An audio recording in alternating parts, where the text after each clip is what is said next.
What's up? What's up? What's up, everybody? And welcome back to TD Fans Talk, home of the real Miami Dolphin fans. Ladies and gentlemen, we are live here on Thursday nights. Yes, it is TD Fans Talk Thursday night details with none other than the homie Dwyanne Woo. We'll be bringing them out in just a moment. First and foremost, I want to say thank you, everyone who tunes in, shows your love, shows your support on a regular basis as we go through these hard times on it. Well, not on and off the field, but off the field of football. And also, while YouTube continues not to send my notifications out to everyone. So I put a work order in. Hopefully they can get to me and show me some love and let people know that I am live so that my inbox isn't filled every day. Oh, well, y'all can hear my echo now. Hold on. Give me a second. Y'all bear with me. Thank y'all. All right, I got it now. But yes, hopefully y'all can bear with me while we're waiting on them to take care of that. But again, I appreciate everybody who's coming through. Shout out to the mod squad already in the building. We got Josh Hart hanging out with us, man. Havoc in the building. What's up, homie? Shiggy, I see you, man. Sharif, what up, man? That's what's up, man. Let me see. Any more mods? I don't want to miss none of them. Oh, there they go. They just showed up in droves. JD Diesel, Finsanity in the building. That's what's up. Let me see. There they all go. Chef Jew, I see you, man. Make sure I ain't missing nobody. I think we're good now, man. So y'all hit that like button on your way in the building. That's one way we can make sure YouTube sends out the notifications. Hit that like button. If you hit the like button, we got 44 people watching. We should have 43 likes because you know Matt Burke is always hanging out with us and he's not going to hit the like button. He's a true hater and a terrible defensive coordinator, but that's all right. What's up, Scott Jackson? I see you, L. Burgess, and everybody who's not a mod. Thank you. I'm going to be adding some more mods this weekend, so stay tuned. Hopefully tomorrow night we can still get down on the Friday nights with Madden. I got to redeem myself, but we'll take care of it, man. And maybe I can get a match with Dwayne one day, man. We'll see. But I ain't going to hesitate any longer, guys. I got the homie Dwayne Woo rocking with us. What's up, man? Wait, where is Dwayne? Is he here? Are we missing Dwayne? If you can hear me, Dwayne, maybe go out and come back in because I do not see you right now. But he was with us, so it must be a system issue. But I'm sure he'll be right back, guys. So y'all make sure y'all hang out with me for a little bit. But what's going on, everybody? We got 58 watching, 40 likes. Punch that like button. What's up, Sean Tunsil? Love seeing you, man. I'm glad you're here with us. Yeah, who's fried? Friend. Oh, this not my friend. It's my brother-in-law. He just hanging out, man. I got the whole family out there. They're going crazy with all the kids. And he just came in here. He wanted to escape like I escape every night. So he on the gaming right now, man. He doing his thing on the gaming. Y'all don't want me to have him beat y'all, man. But I'm going to leave that alone, man.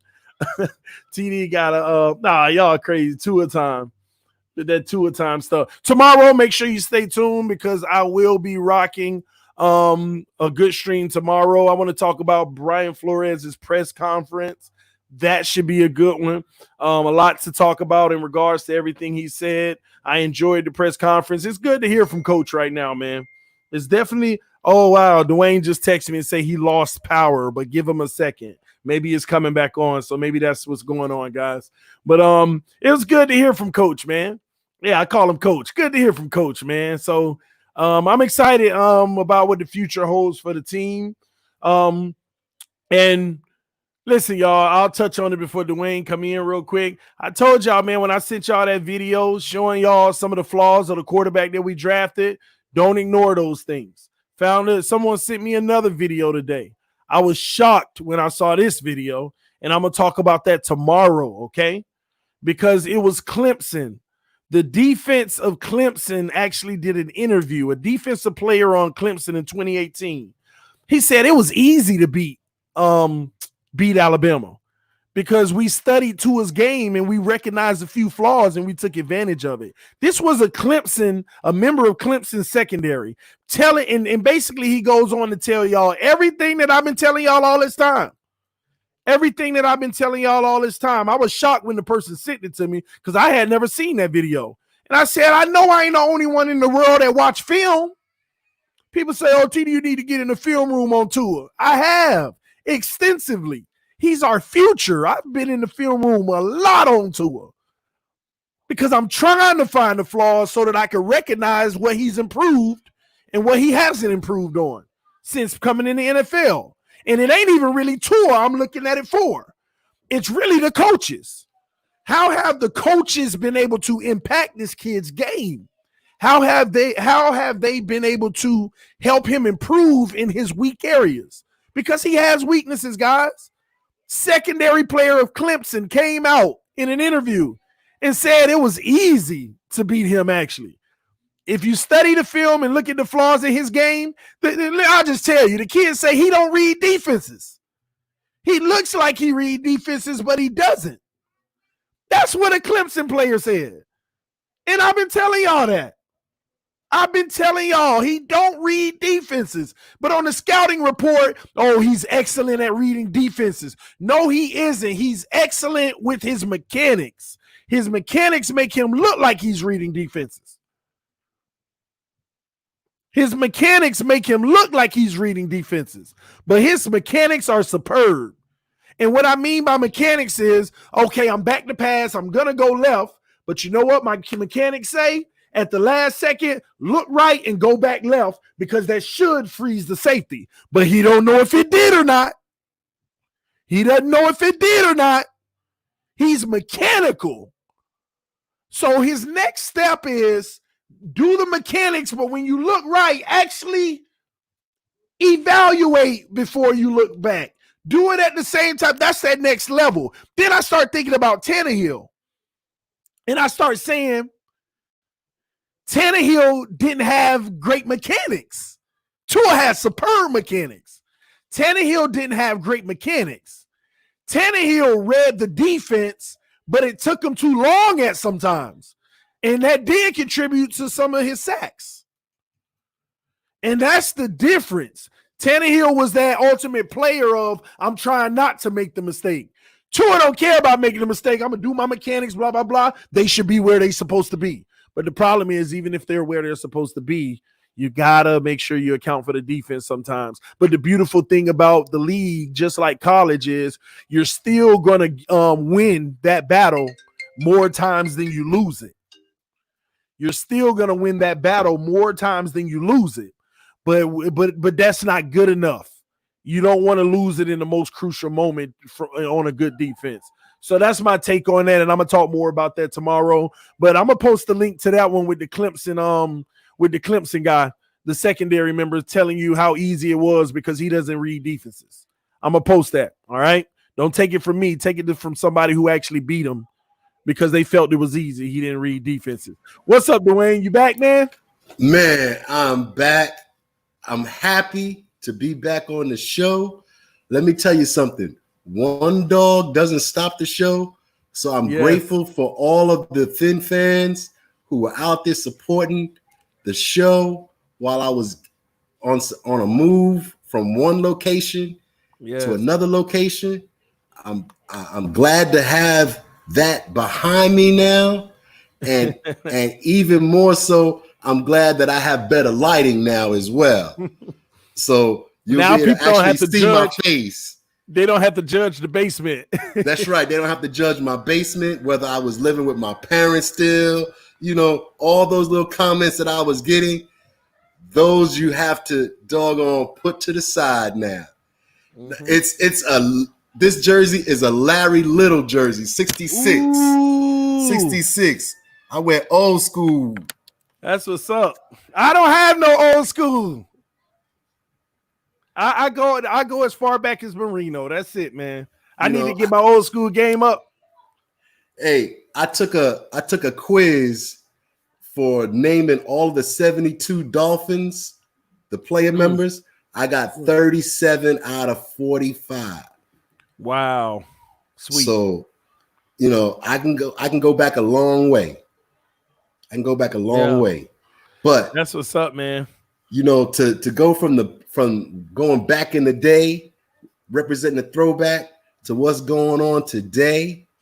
I was listening to a press conference that Coach Flores had today, And I was very proud of him because he didn't squelch the players' ability to protest. Now, mind you, he didn't say go out there and riot. He didn't say go out there and create an anarchist situation that some small segments are doing. Rather, he said positively protest, which he supports. He said that he wants the players to be smart about where and how they do it because he cares about their well-being. Almost in the same liking as the way a parent would support their child going out to protest, but yet warning them and making them aware that they need to be aware of their situations, that where they're at, what people are doing around them. And when you see something that is not copacetic, get out of that situation. I feel you on the Jason Taylor and the Dan Marino there, Daniel Taylor. Yep, those are iconic numbers for the Dolphins as well. You know, I like 66 just because it's Larry Little. He was from a small, historically black college, Bethune-Cookman, and he ended up in the Hall of Fame. That's my alma mater, man. That's where I went to school. Yeah. You know, so I have to represent him on occasion. I have my Dan Marino and I have Ronnie Brown. I need to get a Jason Taylor, and eventually I'm going to get a Zach Thomas as well, and a Sam Madison, and a Patrick Surtain, and a Troy Vincent, and a Louis Oliver as well, and Ricky. So I'm creating my Christmas list and sending it out to people now, so that way they can save up to get those jerseys for me. Man, I got to get my jersey game up on a whole new level, man. You be coming on here stunting on me. I don't like that, man. Well, you got the whole ambiance going on there. My father told me you can't let him outdo you. You got to put some of your stuff up as well. And I'm like, Dad, you know, I'll put it up in the new place when I can find it, because I still got Foot Lockers and boxes that I still got to delve into. You know, nice, so man. It takes time. And I'm gonna sing you something, man. A little Dolphin housewarming. All right. There you go. I got you, bro. I promise. All right. All right. Somebody said TD ain't getting his Tua jersey. Y'all leave me alone, all right? Y'all leave me alone, all right? I got the Tua jersey on order. I have the Tua jersey on order. So I'll be representing. I will admit that at all the talk of this, Tua, Brown, you know, whoever, I was wanting more of a defensive minded choice, but he's now part of the team, so he gets a full embrace from me, and he gets my full support. And same here, you know, people are misunderstanding my evaluation as not supporting him. You got to know what a guy's flaw is so that you can identify what he needs to do to get better. And nothing's wrong with that. And I love what Texan Fins fan Williams asked, because now that we know what we know, because I've sent all the evidence, there's no debating what I've been basically saying. I mean, I've sent the evidence and videos and everything. And he says, so if it's true that he can't read defenses, what's the next move? Because by now the whole NFL have heard the same news. To a degree, and nobody's really game planning for a Tua Tagovailoa right now. They're only game planning for him when they play him. And then a lot of times they're going to take it. They're not even going to take that full circle until you have like playoff games, because teams are going to try to do what they do anyway. But in the playoffs, they love to game plan specifically for the individual player, especially the quarterback. Yeah. So what do you do now? It's not on us. It's not on us. It's on the coaching staff. They have to identify his weaknesses, and they need to improve this in the kid. Yeah. If he comes out this year, my bad. Go ahead. No, one of the things that Flores even mentioned today in the press conference was that, hey, he's doing well in the virtual meetings, but we want to get our hands on him. We want to get our hands on him just because they want to see for themselves what he can and what he can't do and what he needs to work on, what he needs to improve on, and what he does very well. Exactly. You know? Jay Johnson says, so one guy says this and you believe him? No, Jay Johnson. I've been watching Tua's film for over 4 months now, like in great detail, with the thought that he might actually get drafted by the Miami Dolphins, even though I thought that we would go like Dwayne said, he preferred a defensive player. I thought we would do that or go Andrew Thomas, but Andrew Thomas was gone. But I've been studying his film, and these are the things that I found by watching his film. And now all of a sudden people are sending me other people's evaluation who aren't Dolphin fans, have no, I'm sorry. Oh, my bad. One moment, guys. Here, the cards. Sorry. These guys aren't even Dolphin fans. These guys are making videos because they were college evaluators. They have no vested interest on hating on Tua or anything. They're just giving evaluations and they're showing you film. So when we say, oh, one guy says it and you believe it, no, I provided you all the links in my community tab. So go check out the video and you see for yourself. And it's not about whether, we're not debating, does he have the flaw or not? Go watch the tape. Now it just tells us as fans, because we're educated fans over on here. We want to know the ins and outs about our team. So now it tells us, let's see if this coaching staff can put him on the field and make it seem like he never had these flaws. Because if I don't see those issues in the NFL, I'm going to credit that to our coaching staff. Sometimes you got to recognize where credit is due. I know some people are going to say, told you, TD, he don't have those issues. But that means our coaching staff got to him and they worked on those areas. Because if he comes into this NFL and he's not correcting those issues, say he's sucking, say he's throwing picks and using the same characteristics that I'm talking about, now we have to criticize the coaching staff. You should have known this and helped this kid develop it. Now, if they recognize it and he's still not developing, then you start putting the onus on him. But I'm just saying we got to put this on the coaching staff to make sure he fixes those areas. And then from there, we'll be able to evaluate the quarterback coach. We'll be able to evaluate Tua Tagovailoa the right way. And we move on from there. It's all evaluation, guys. That's all it is. It's about responsibility and accountability.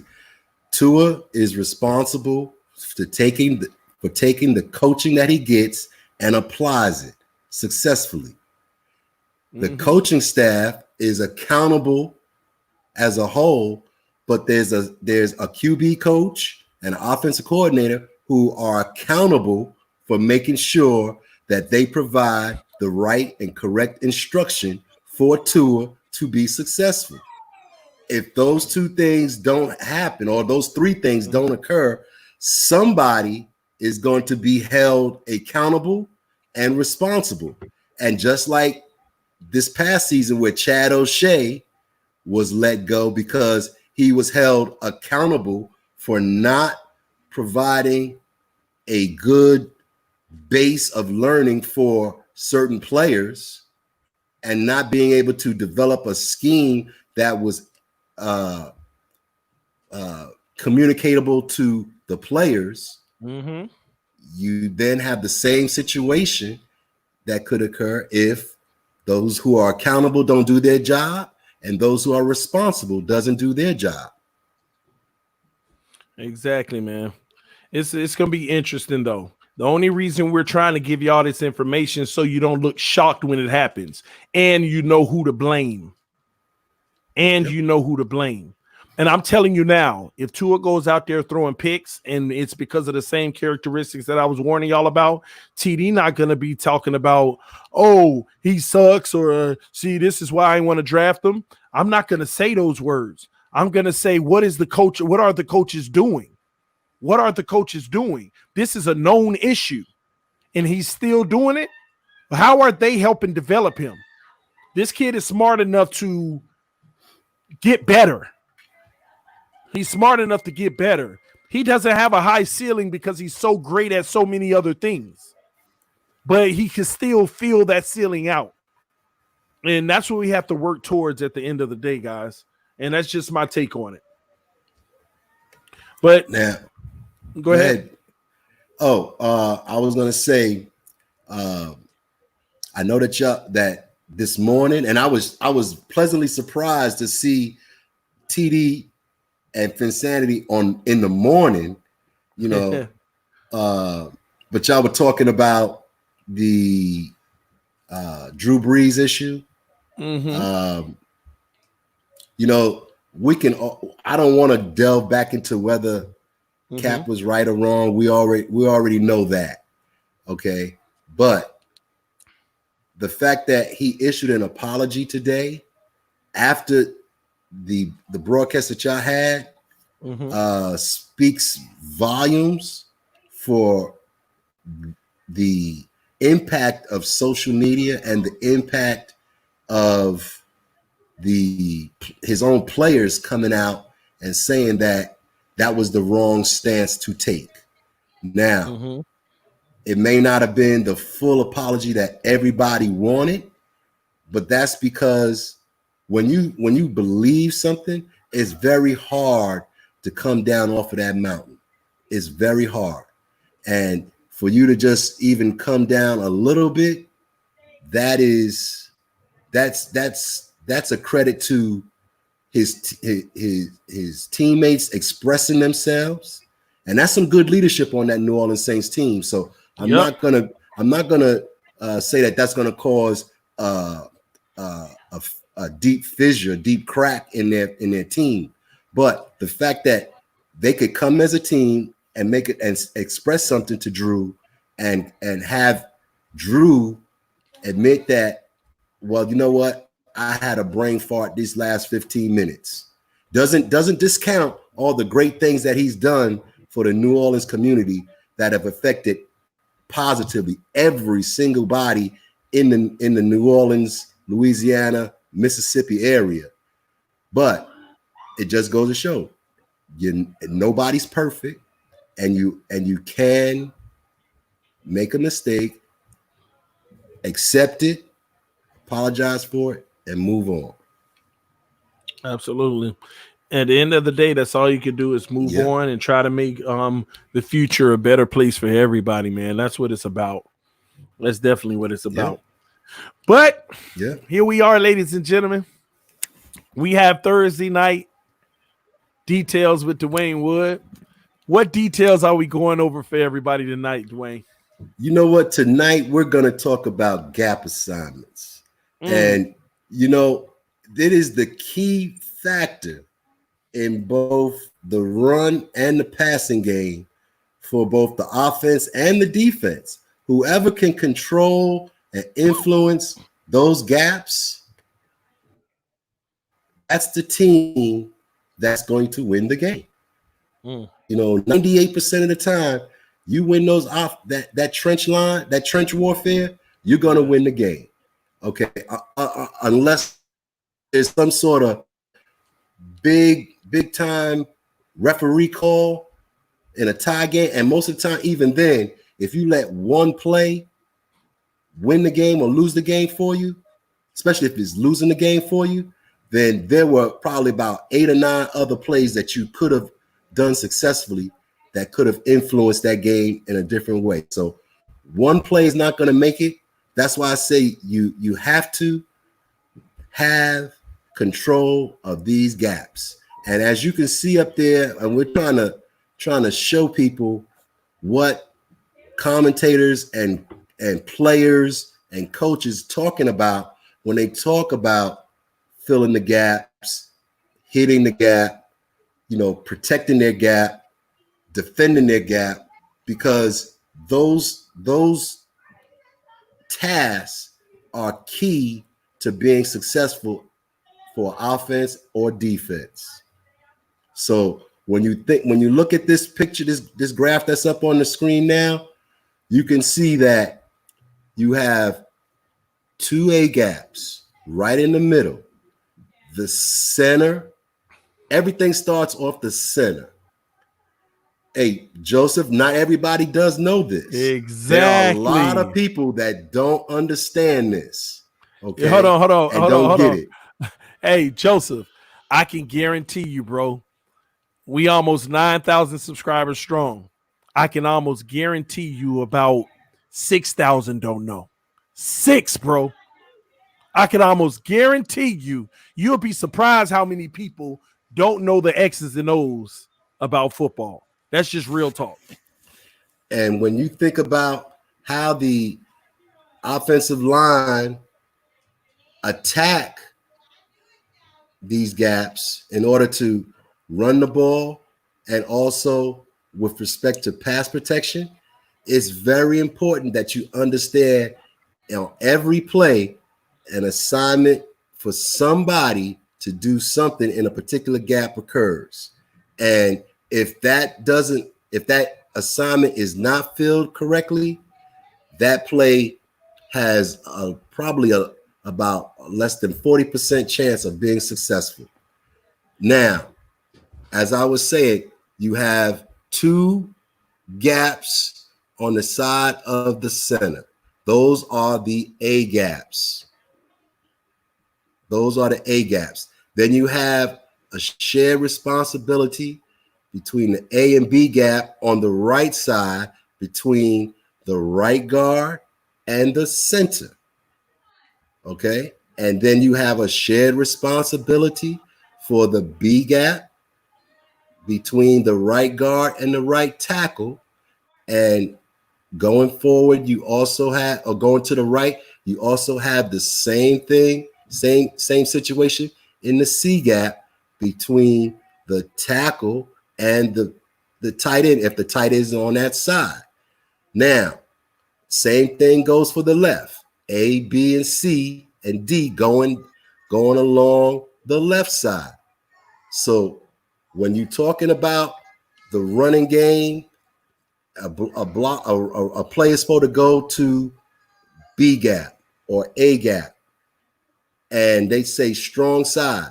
They're talking about the right side, A gap or B gap, because the tight end is on the right side in this graph. So the right side would be the strong side of the formation. So the strong side is always where the tight end is? In a normal set where you have 21 personnel, the tight end and 21 personnel is two running backs, one tight end. You're gonna have the strong side as the side that has the tight end. Mm-hmm. Now that's key as well, because in some defenses, you're gonna have strong side and weak side linebackers, and if they're not interchangeable or flexible, they're going to flip those linebackers to the side with the tight end.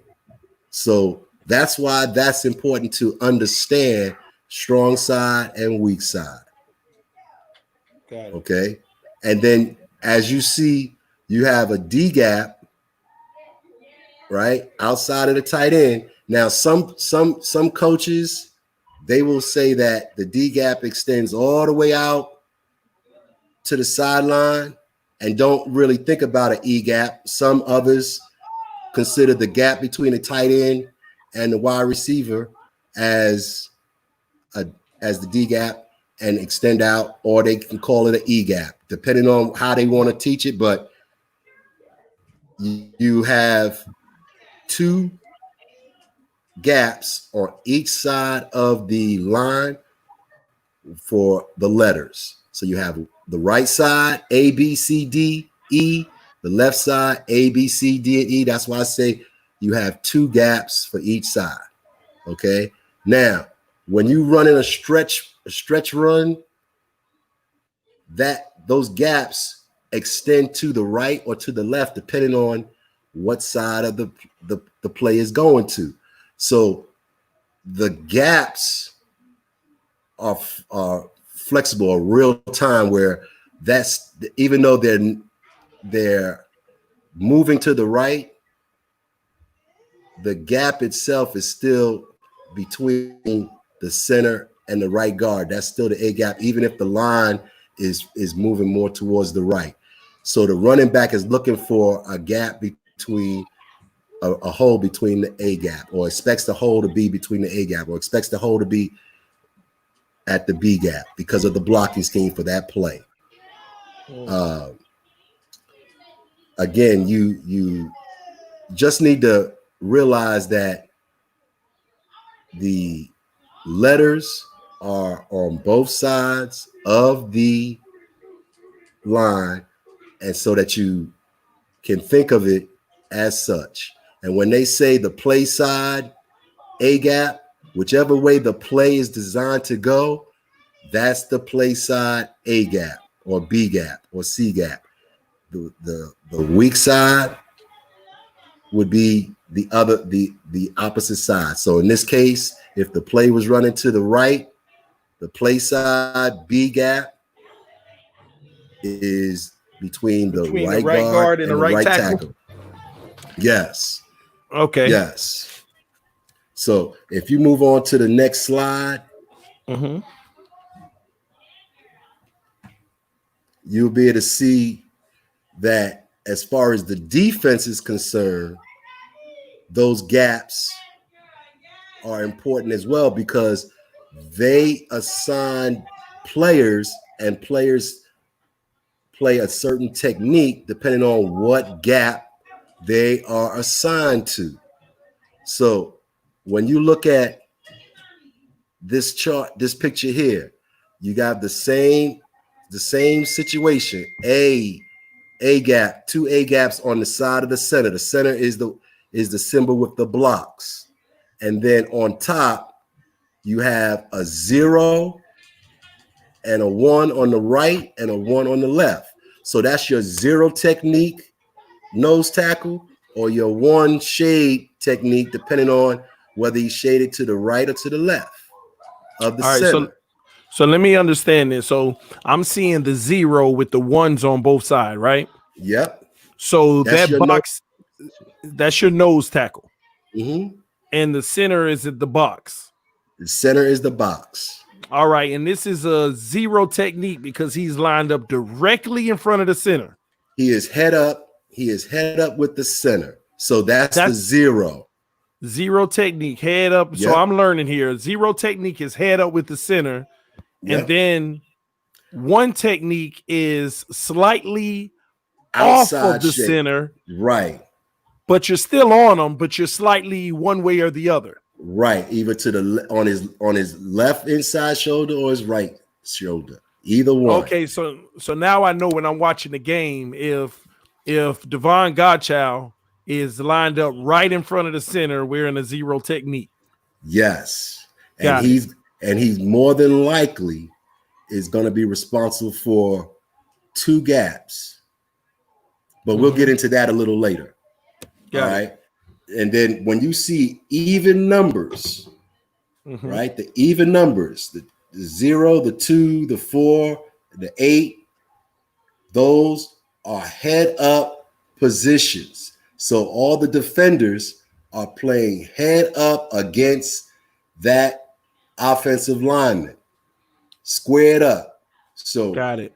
Head, helmet to helmet, right in the center of that offensive lineman. So is this a representation? The 8 technique looks like they're playing against a double tight end set. No, actually, that would be, yes, in this instance, that would be a double tight end set. And the 8 technique is directly on. They got tight ends on both sides. On the left and the right side. And I'm sorry, I know I'm asking a lot of questions. I'm just making sure that I can lock this in. And there's other people that might have some of the same questions. So those tight ends, I know I'm getting a little creative, and we're gonna dial it back into continuing this. But on that D line, the 8 technique on both sides playing the double tight end set, Those are typically linebackers, right? In a 3-4, they would be a linebacker, but they wouldn't in a 3-4. You wouldn't want them head up. You probably would play a 6 technique, and I know that's not depicted on this picture, but I get it. You would either 6 or a 9 because six, you would want them six outside of the tight end. A 6 would be the C gap.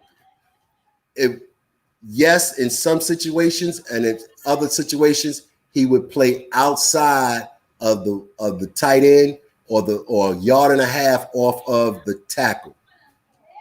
Got it. I got it. So in this situation, I was trying to find a picture that depicted most of the assignments. And for this one pick, they didn't have the 6 technique, but it had so many of the other ones. I was like, look, let me just use that. So again, if you look at the on the left side, if you look, you see 9, 8, and 7. So that's your wide 9. Everybody remembers when the Eagles were playing that wide 9 technique. They had those defensive ends in a 4-3 front, and wide of the tight ends. That would be that position there, or wide of the tackle as well. Your 8 is head up on that tight end, and the 7 is off the inside shoulder of the tight end. Got it. And who's playing that position? What position is playing that? That could be either your defensive end in a 4-3 or your outside, your weak outside linebacker in a 3-4. Okay. Got it. And sometimes on a double tight end set, like the picture depicts, in some cases it could be a safety too, right? It can be a safety if he's coming in the box, especially in a 4-3. If in a 4-3 strong, you may have that safety come down in the box, rotate the safety so that that strong safety can come down. He might be a little bit off the line of scrimmage, 3 yards off, but he's relatively close to the line. Got it. And just so everybody know, we're doing this. So one of the main reasons we're doing this is because a lot of people don't know this stuff, and Matt Burke is a subscriber to the channel, so this is perfect for him. All right. Matt Burke is subscribed to the channel. Okay. Now, if you notice those symbols that have a 2 and a 4 and a that have that little eye in front of them, those are inside shade positions. Now, those are your defensive ends in a 3-4 that can play that, or they can play the 4 technique, and also your defensive end in a 4-3 could play a 2-eye as well. So it all depends on the defensive play that's being called, because you could have a defensive tackle, let's say in a 4-3 front, one play playing a 3 technique, and then if he's flexible enough, he could play the 2-eye as well, just depending on the play call, because they may want to run a play that gives that linebacker a responsibility to fill the B gap. And I don't want to get too deep in the woods in this, but different plays call for different players to be responsible for different gaps. So when you think about the shifting that the defensive line does, and one of those examples of that, the Rams, they do a lot of shifting with Aaron Donald, where they may have him head up one time, or they may have him even play a one shade, a one technique, and then actually have him playing a 2-eye inside so that he can put more pressure on the guard. So it all depends on the play call and the flexibility of the player. And you watch these little shifts and you say to yourself, well, why are they doing that? Because they want to bring pressure on a particular position or gap, even though it may look like, well, they're giving up the A gap, but they're not, because that linebacker, one of those linebackers, may have responsibility to fill that gap by running a stunt with a zone blitz with the defensive tackle, or they may have it where the defensive end is going to loop around and stunt and come through that A gap. So that's why they may have it shifted where he's playing the 2-eye position or a 2 position rather than a 3 technique. So you have to look at the defense. There's a lot of different things that happen on that defense that we as fans, we just see them lining up, but there's certain little techniques and reads that the defensive line perform that cause confusion for the offensive line, because they think that somebody's coming in from and filling one gap, but it's not. A linebacker may be coming, or the defensive end could loop around, or a myriad of things could happen in that defensive front to cause confusion. So let me play around with this real quick. Based off of what you just told me, I'm gonna see if I've learned something here. Okay, so follow me with the screen. Okay. Okay. So we got okay. Who's our best nose tackle right now? I would say Raekwon Davis. All right. So say we have a play, right, where we got Raekwon Davis in the 2-eye slot. All right. Giving an inside shade, right? On the 2-eye. He's not going to go head up with the center, because we're going to use our middle linebacker to actually, would this actually be like one of the schemes that would be ran? Raekwon would probably be playing a 1 or 0. So because that Flores plays a 3-4, but if you wanted to put 4 down linemen, yes, you could imagine Raekwon Davis playing the 2-eye.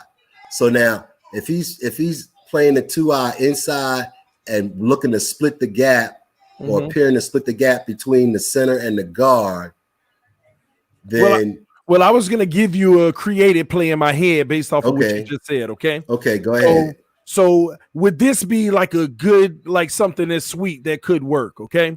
So we got Raekwon Davis playing the 2-eye, right? Yes. And he's the true nose tackle. And say we got Devon Godchild playing the 4-eye, right?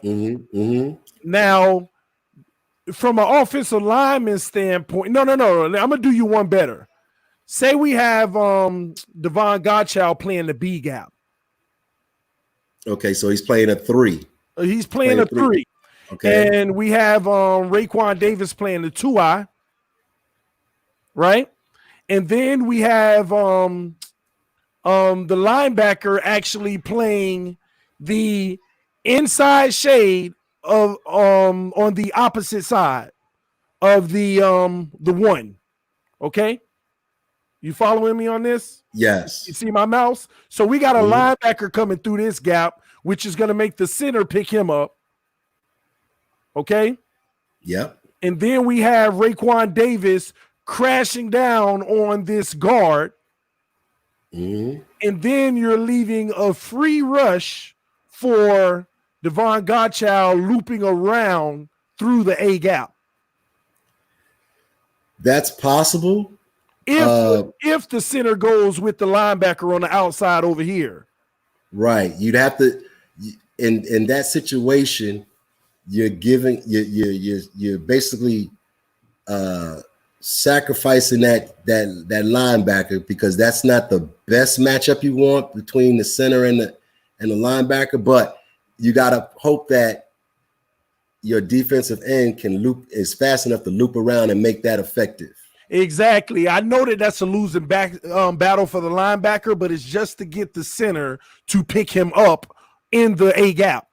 Yep. Because Raekwon would be shooting the linebacker would be shooting the A gap, but the center has to shoot and pick up that A gap, which is leaving a hole between both A gaps, because Raekwon Davis is basically at an angle, killing that guard out to the right side, leaving a big hole in the middle for Godchild to loop around and get through if he's fast enough. Yep. And then, but for an offensive line that faces that issue, the offensive lineman would have to recognize that the guard is crucial in this. The center is actually crucial in it, because the guard is getting blown up by Raekwon Davis, never seen it coming. And the center has to recognize when he picks up the linebacker that it's a wraparound.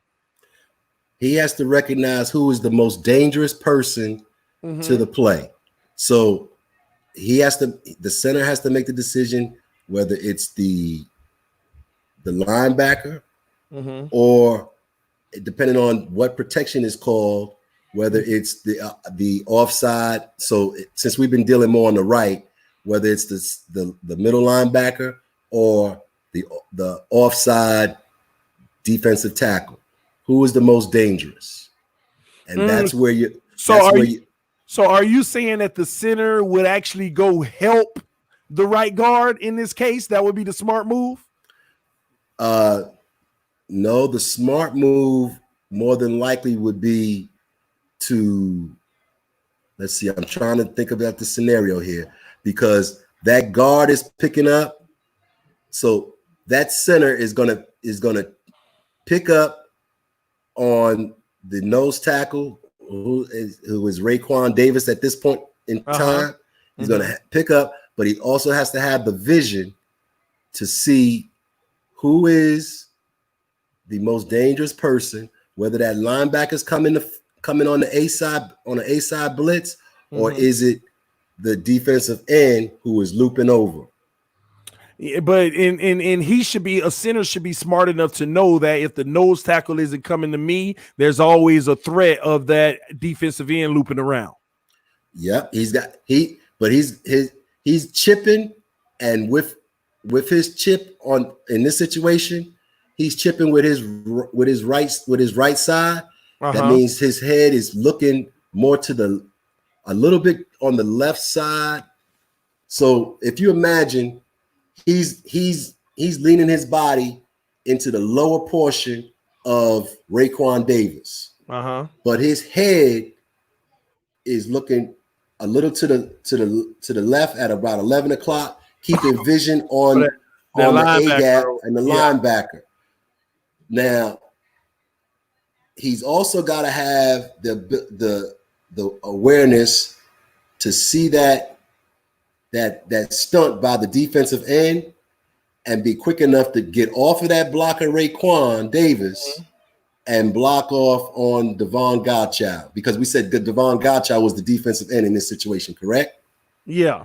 Okay, so if Devon Godchild's looping, then he's got to realize that is the most dangerous person, and he's gonna get off of his block on Raekwon Davis and pick up the stunt. Now, that means that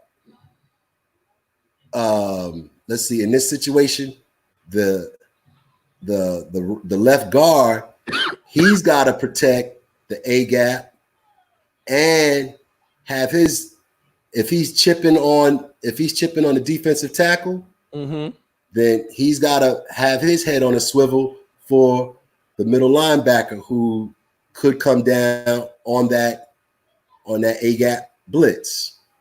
Got it. This is So, you know, the offensive line, they can't be dummies. People think that they're just big blobs of goo, but they got to be smart and aware, quick, athletic. You know, they may not be they're not the best athletes on the field, but they still got to have some athleticism, quickness, and awareness because they have a lot of responsibilities and they have to make decisions in a quick package, a quick time frame. They have to make multiple decisions, and they're talking with each other as well. That communication before the snap for block assignments is critical because that will determine who's supposed to be responsible for which gaps, which players, and also their secondary responsibilities for the most dangerous person on the defense. yes.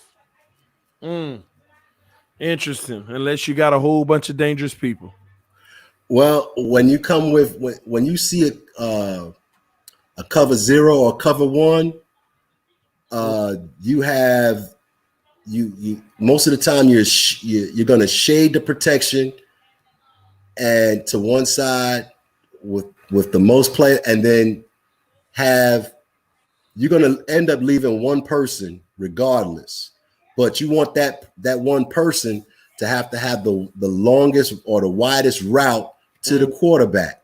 So therefore, the quarterback has enough time to hit his hot read, or you have that running back, if he's in the backfield, pick up that blitzer.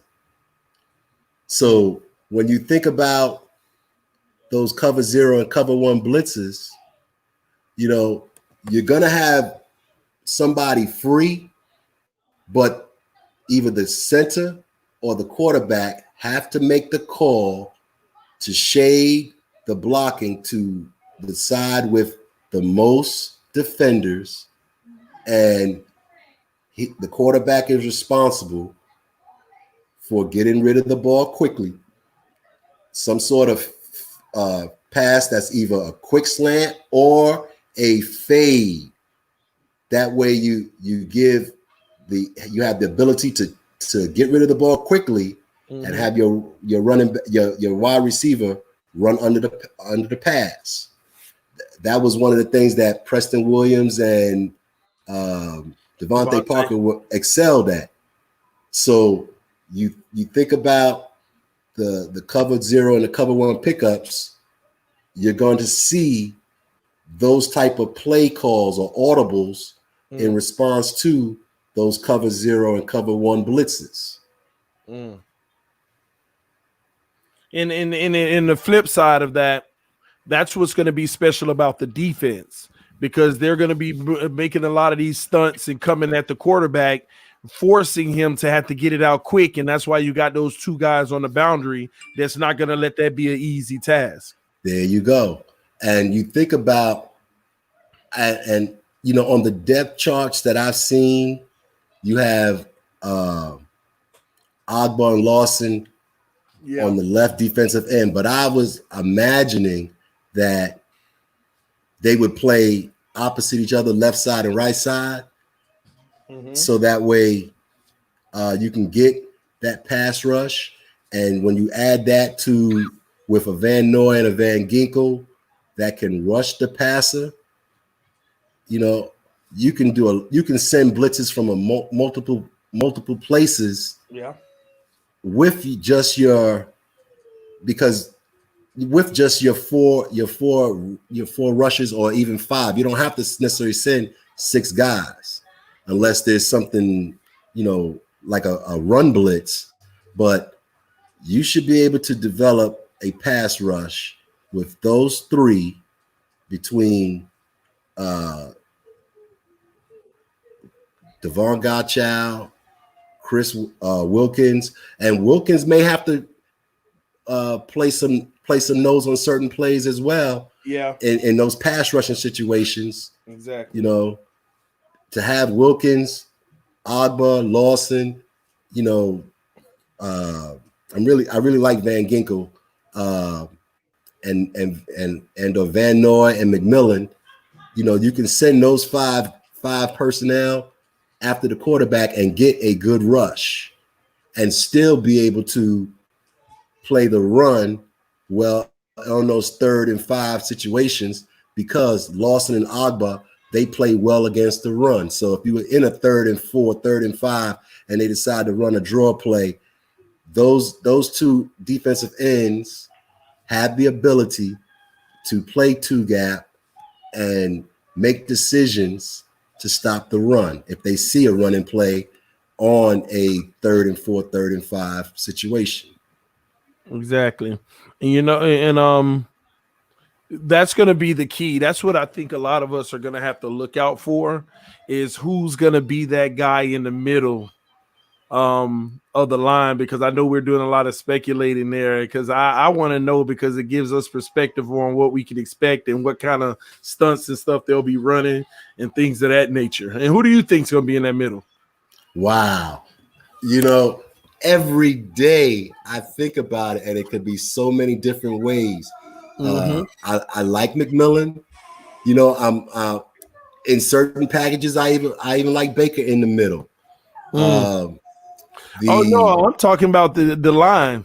And the okay. When you said the middle, we were talking linebackers. My bad. But I'm hoping that you have a rotation of Raekwon playing 1st and 2nd down. If he can develop his explosiveness that he had as a sophomore and show that in certain 3rd down situations, he could be a 3rd down nose tackle. But if not, I'm fine with him playing 1st and 2nd down and bringing somebody else in as far as I think they'll just switch. Package. I think they'll switch to Christian on 3rd down. Yeah. Even though Christian Wilkins played a lot of defensive end, I think he has the flexibility to play nose on certain pass rush situations because and to take advantage of his quickness. But again, he's going to be playing against those biggest the guards, and I'm just hoping that he's working out so he's building up his strength. I mean, I know that he takes on some guards and tackles in the 4 or 5 technique, but I just want him to be able to build up his strength so that he can overpower the center and split the center guard combination better than he did last year.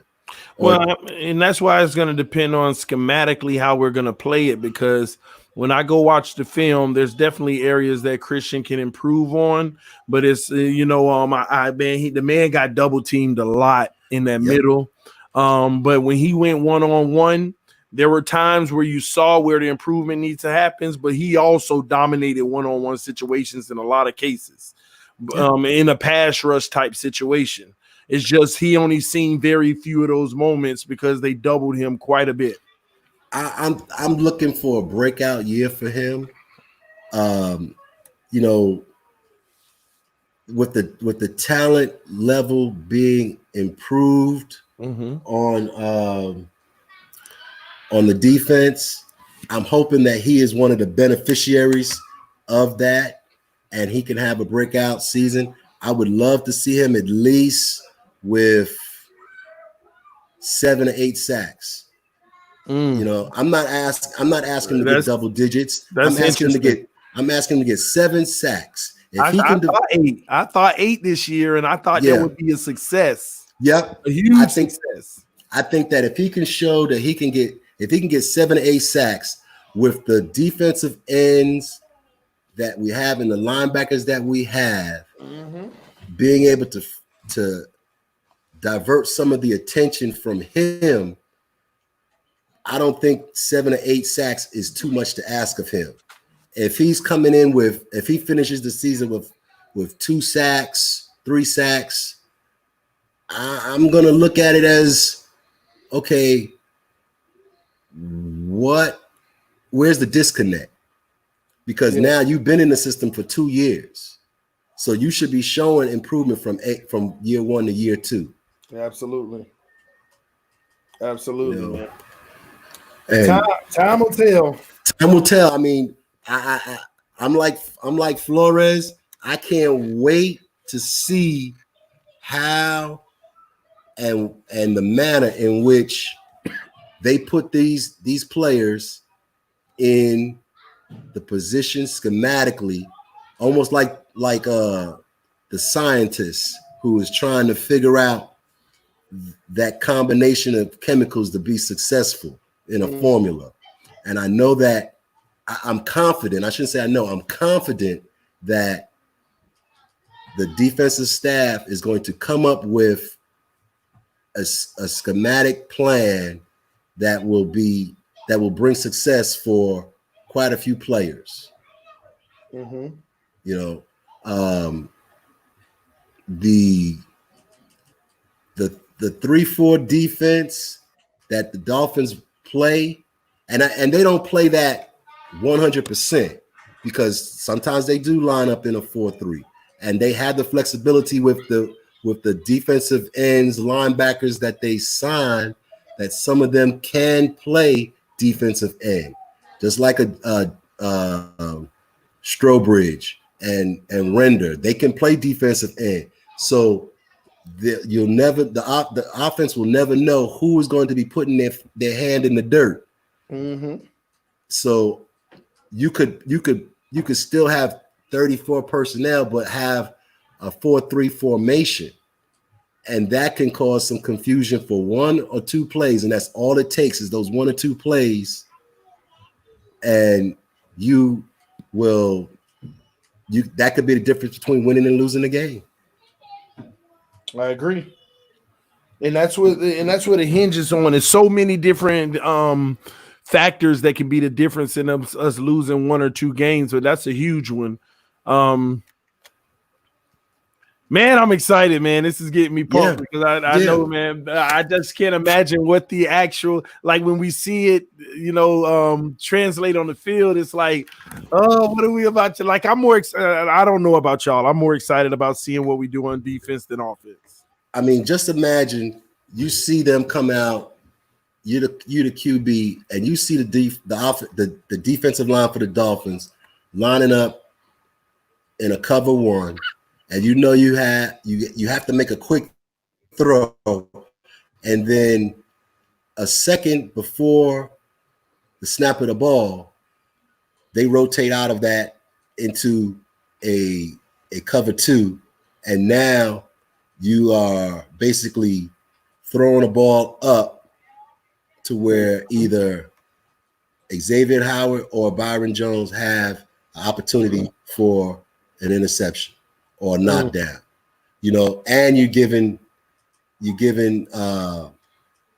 opportunities for a sack by either Van Ginkel or Van Noy or Lawson or Agba or Davis or Godchild, because with the talent they've got, they can send pressure so many different ways now. Okay. I mean, you can run a lot of different exotic zone blitzes, and that's one of the reasons why this pandemic, as far as the football is concerned for the Dolphins, could not have come at a worse time, because with all the talent you have, you want to get them in and get to work on what you can do, and to not have that on the field time. I know the coaches wish they had it. I know that they just wish they had it. I'm reading this comment. Remember, for a bit, we could have been at least 7-9 with that bad call against the Jets and that failed 2-point conversion against the Redskins. No way we aren't better this upcoming season. I'm in agreement with you, Dolphin advocate Mariano. I'm in agreement with you. Yes, sir. Yes, sir. The prospects are very good that the arrow is going to be pointing upward. Let's see, Vic Costa. That sounds awesome. Oh, no, that's something else. Oh, okay. No, Okay. that was just about a meet and greet that he was telling somebody about. Okay. All right. So when you think about what this does, or what the talent upgrade does for the team, what it does for the defense, and then when you look at when you look at the offensive and defensive lines, having the knowledge that we just put out there today, and I know we didn't go in depth in it, but just showing you how the defensive line can line up and have an impact on the offensive line. And you think about the talent that you have on the team.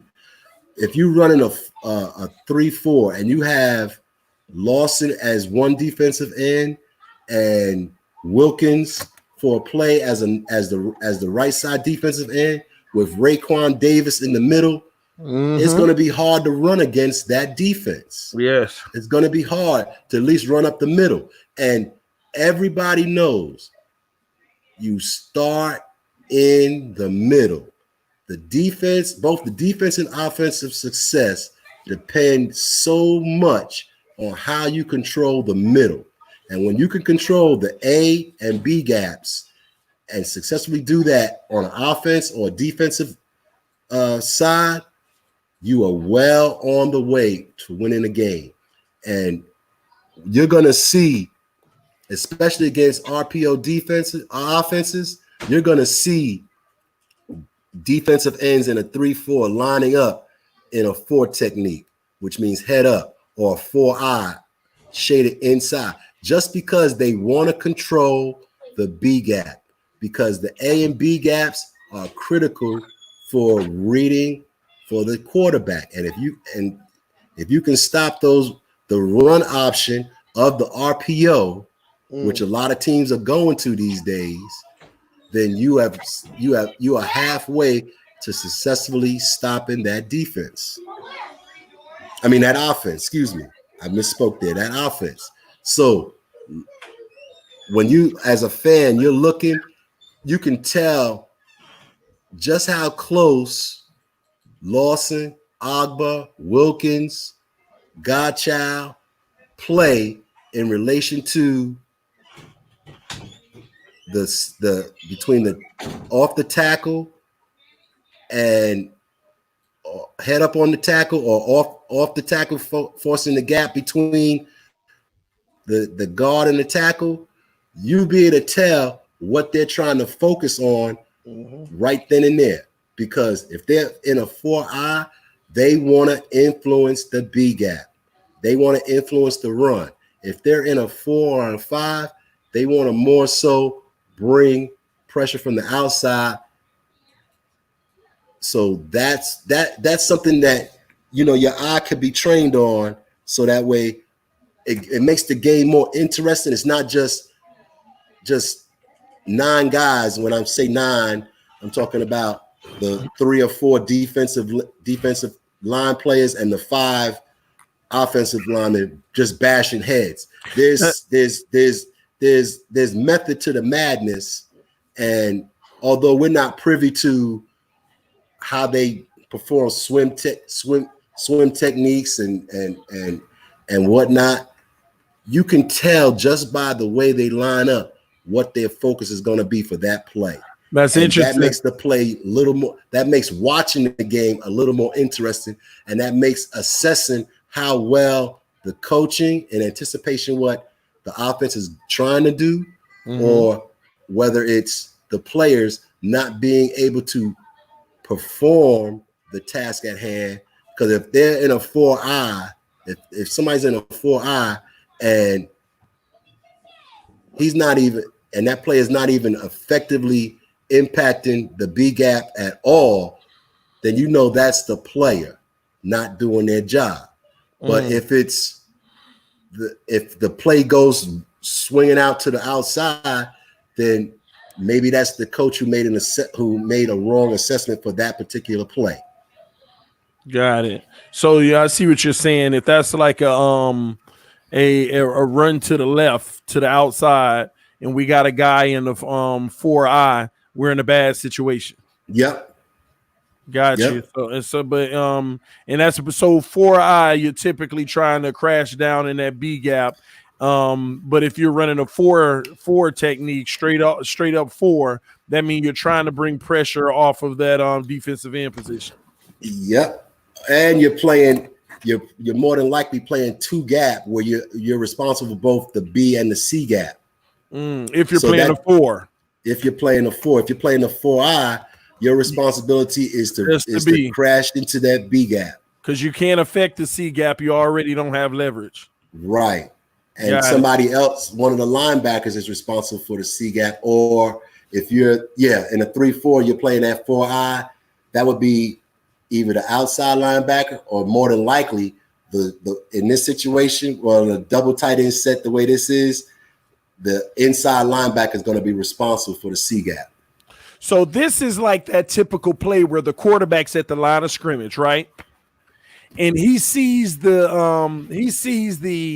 defensive lineman in the 4I gap. And he got a run going through the B gap.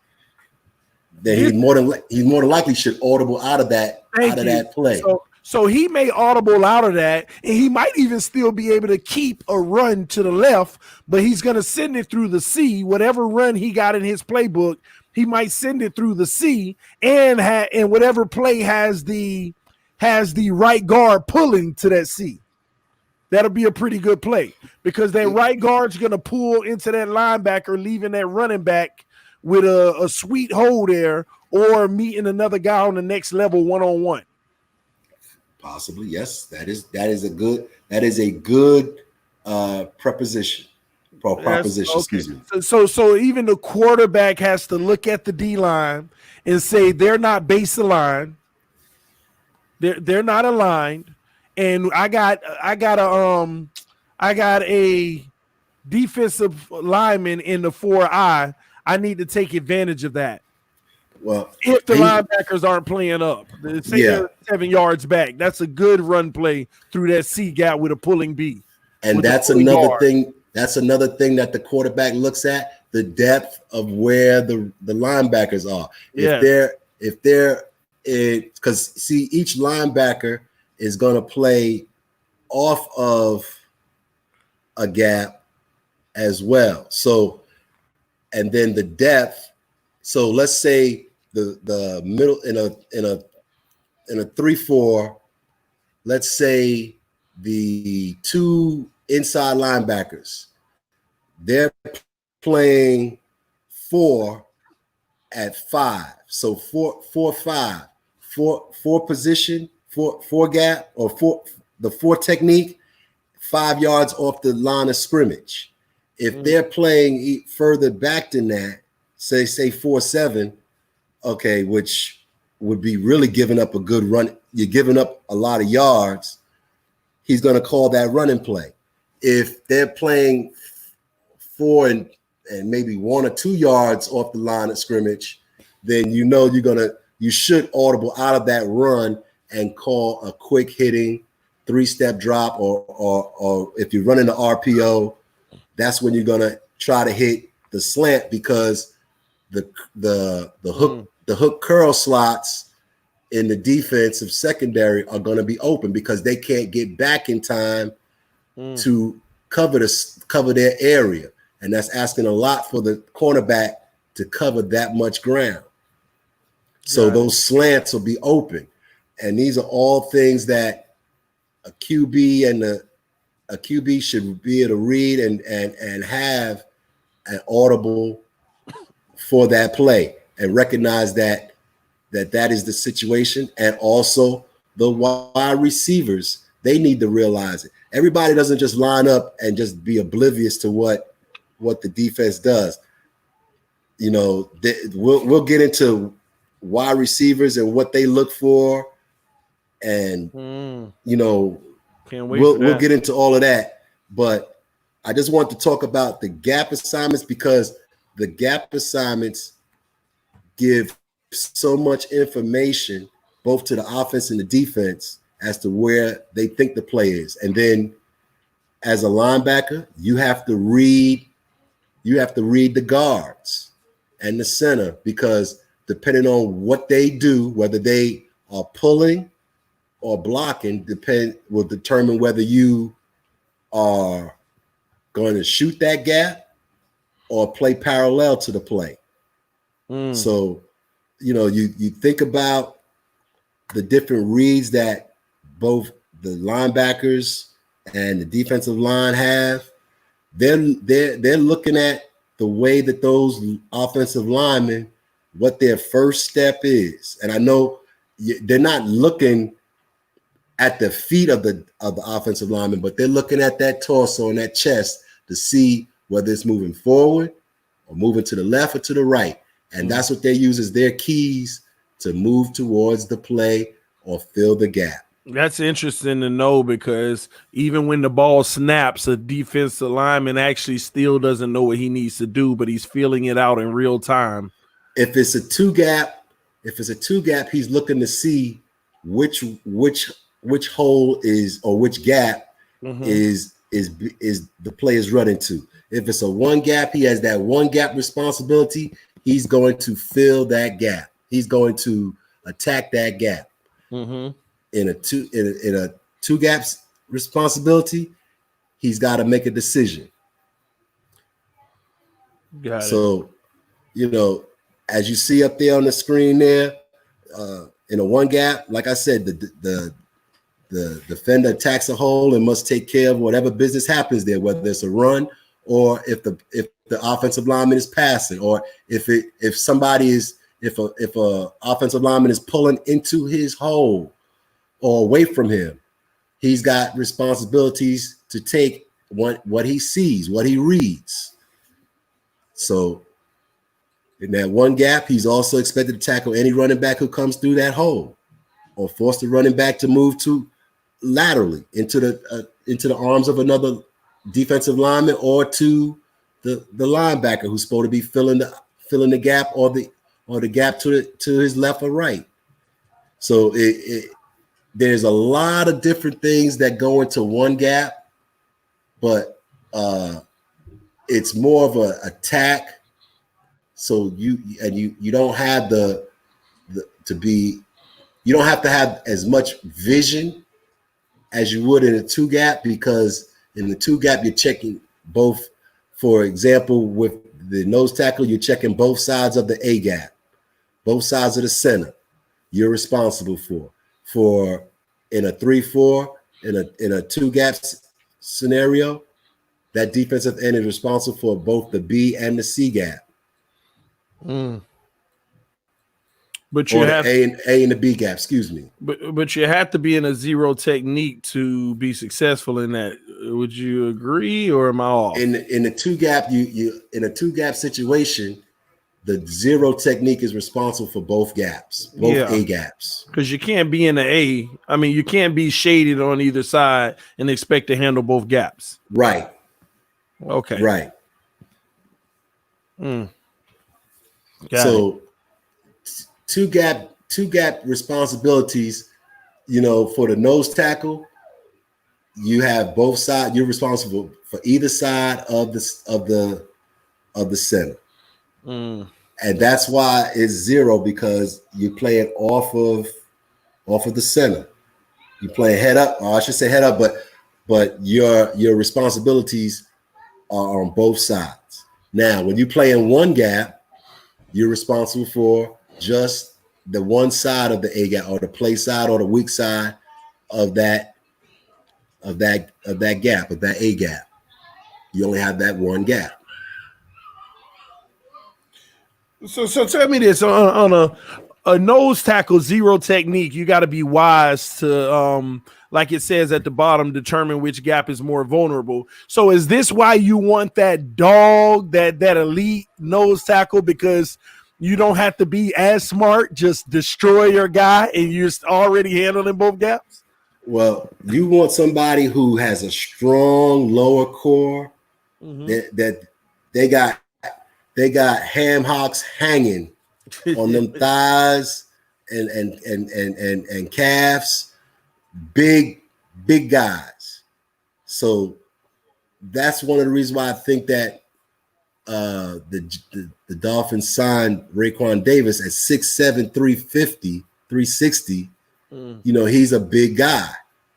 He can feel. He has the length and the size to be able to play two gap. But now, back in 15 years ago, you know, everybody was talking about wanting a Wilfork type of nose tackle. You know, somebody who stood there, you know, and could dominate a center, was immovable, could take on two, if not three offensive linemen and keep his anchor, keep them occupied, and that would free up those linebackers to shoot those gaps. So that's what they're talking about when they say shoot the gap. That nose tackle is actually occupying the attention of both the center and the guard, and sometimes both guards, which enable the linebackers to shoot that opposite side A gap or to be able to make a play to stop the run. And in shooting that gap, he's affecting the running game, because if the play is going to the A gap, let's say the run is going to the A gap. Well, one side of the A gap is occupied by the nose tackle and the guard in the center, so that's plugged up. And then the opposite A gap, the linebacker has shot through and has disrupted, if not tackled, the running back.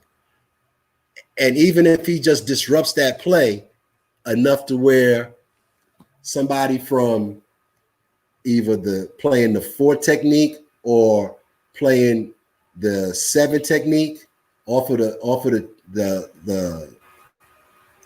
tight end linebacker can come in and finish up and clean up the play.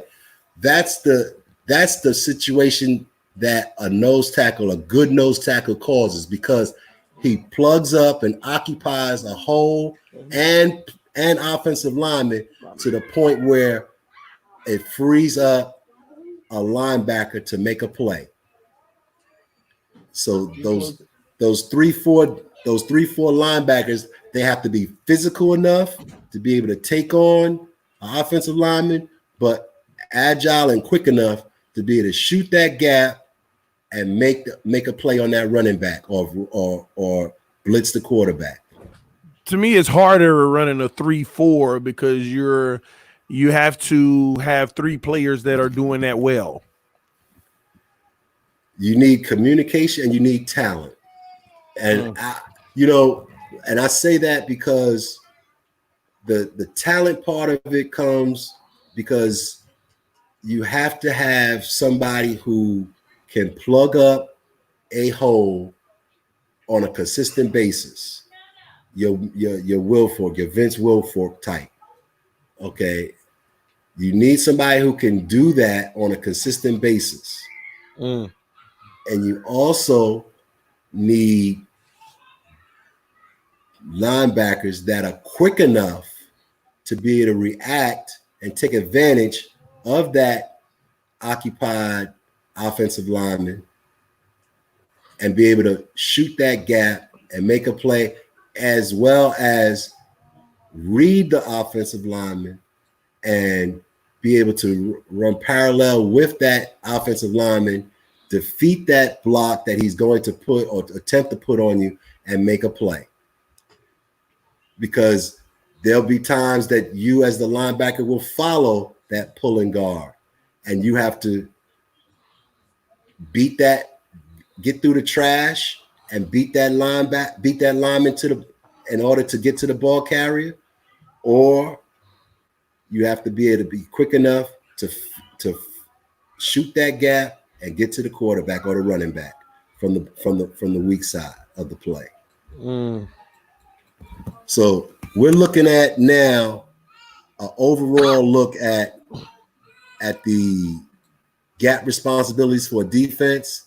And like I said, right now the defense is in a 3-4, and you see that The nose tackle is in a zero technique. Now, he's going to, according to the defensive scheme for this Eagle front, he is going to try to get to the play side A gap and occupy both the center and the play side guard. Or in this picture, looking at it, the left side, as you're looking, it would be the right side of the offense. So the right guard, and you see the linebacker, number 98, his responsibility is to take advantage of that double team that's going to be attempted on the nose tackle. He's got responsibility for the A gap, and he's got also responsibility outside, depending on how the play develops, to go to the left, his left, and provide force to stop the run. The opposite side linebacker, 94, his responsibility is the A gap and also to scrape, which means that he is coming up to be able to cover that run play if it cuts back, as well as get through the trash and try to get through the center or A gap position, center and guard position on the weak side and make a play. You have your 6 technique. He's responsible for any cutbacks or bootlegs in this situation, and the other 6 technique is right now his hand is in the well, he's not in the dirt, but he's responsible for 2 gaps, the C gap and the D gap. He's the initial force for the running play if it comes to the right. Your 4-eye techniques, you notice there right now you have one that's on the right. He's focusing on the B gap. And the left one, he's responsible for the B gap as well. So, like I was saying earlier, this defensive front is designed to initially stop the runs up the middle, but also provides responsibility for outside runs and for bootlegs. This is a good defensive set for this formation. And it's just very interesting seeing a slide like this, because this is I love seeing this slide because there's so much happening here.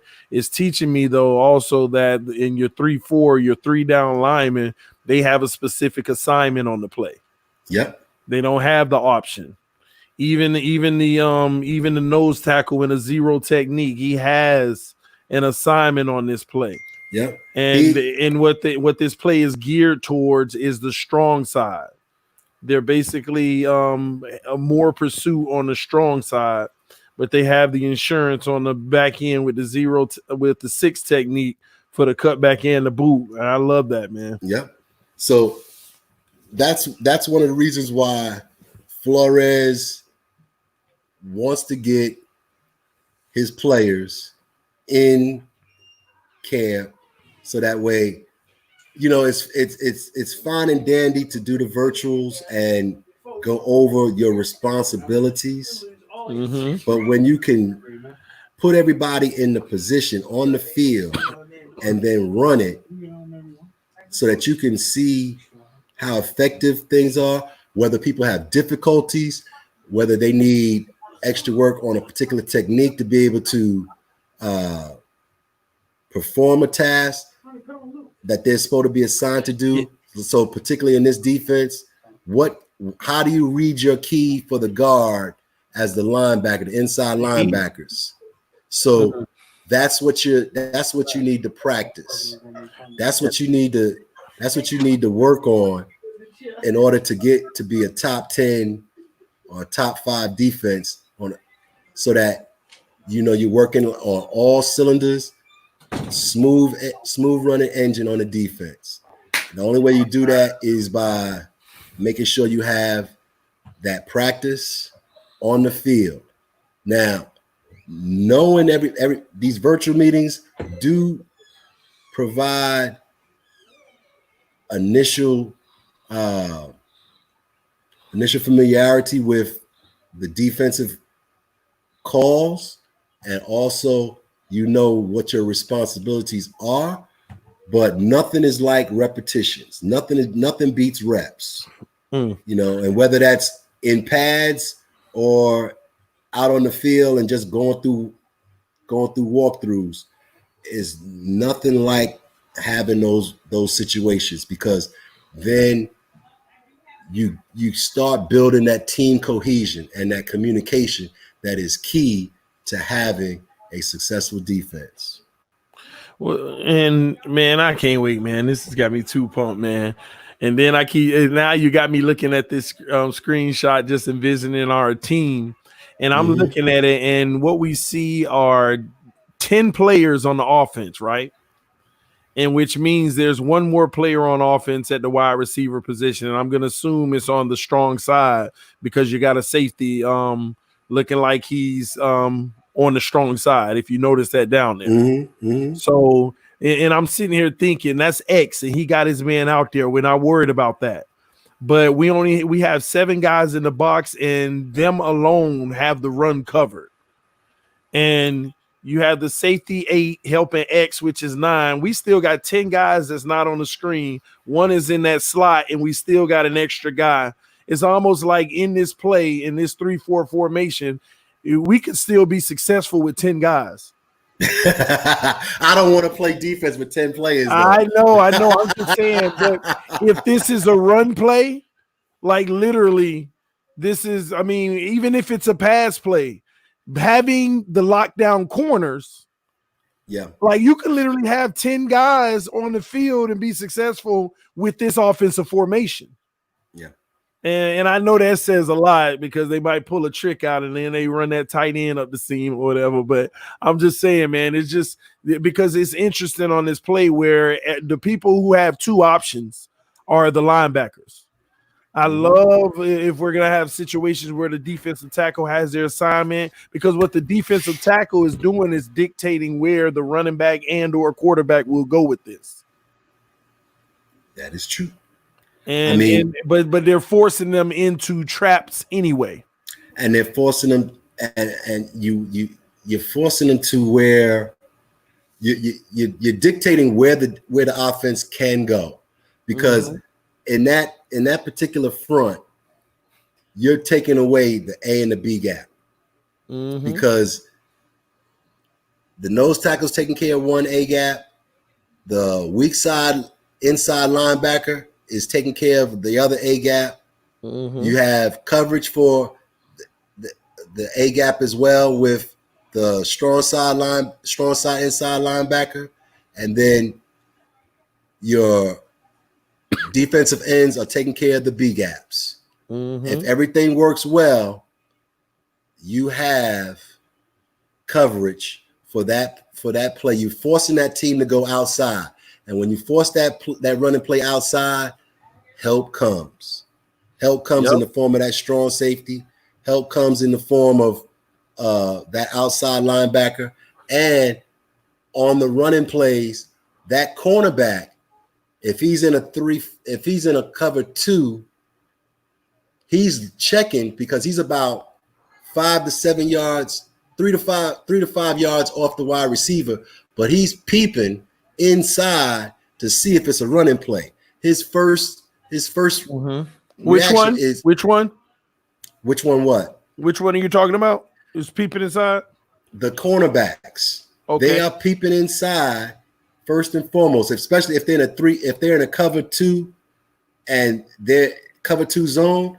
Their first responsibility is to be looking at that backfield to see what's going on. Snap of the ball, is it a run or is it a pass? If it's a run, I'm supposed to break off and provide force and containment for that against that running play. If it's a pass, he's got enough time to be able to get into his back pedal and deal with the flat. Because in the cover 2 zone, the cornerback's responsibility is the flats. Got it.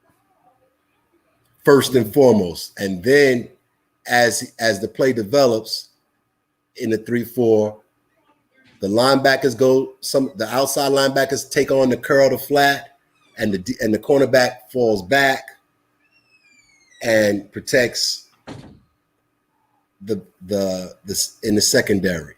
But that free safety and strong safety are supposed to be providing deep. But we'll get into cover 2 and cover 3 and cover 0 a little later. But for the running plays, that cornerback is also taking care of the quote unquote D gap. So nothing should be getting outside.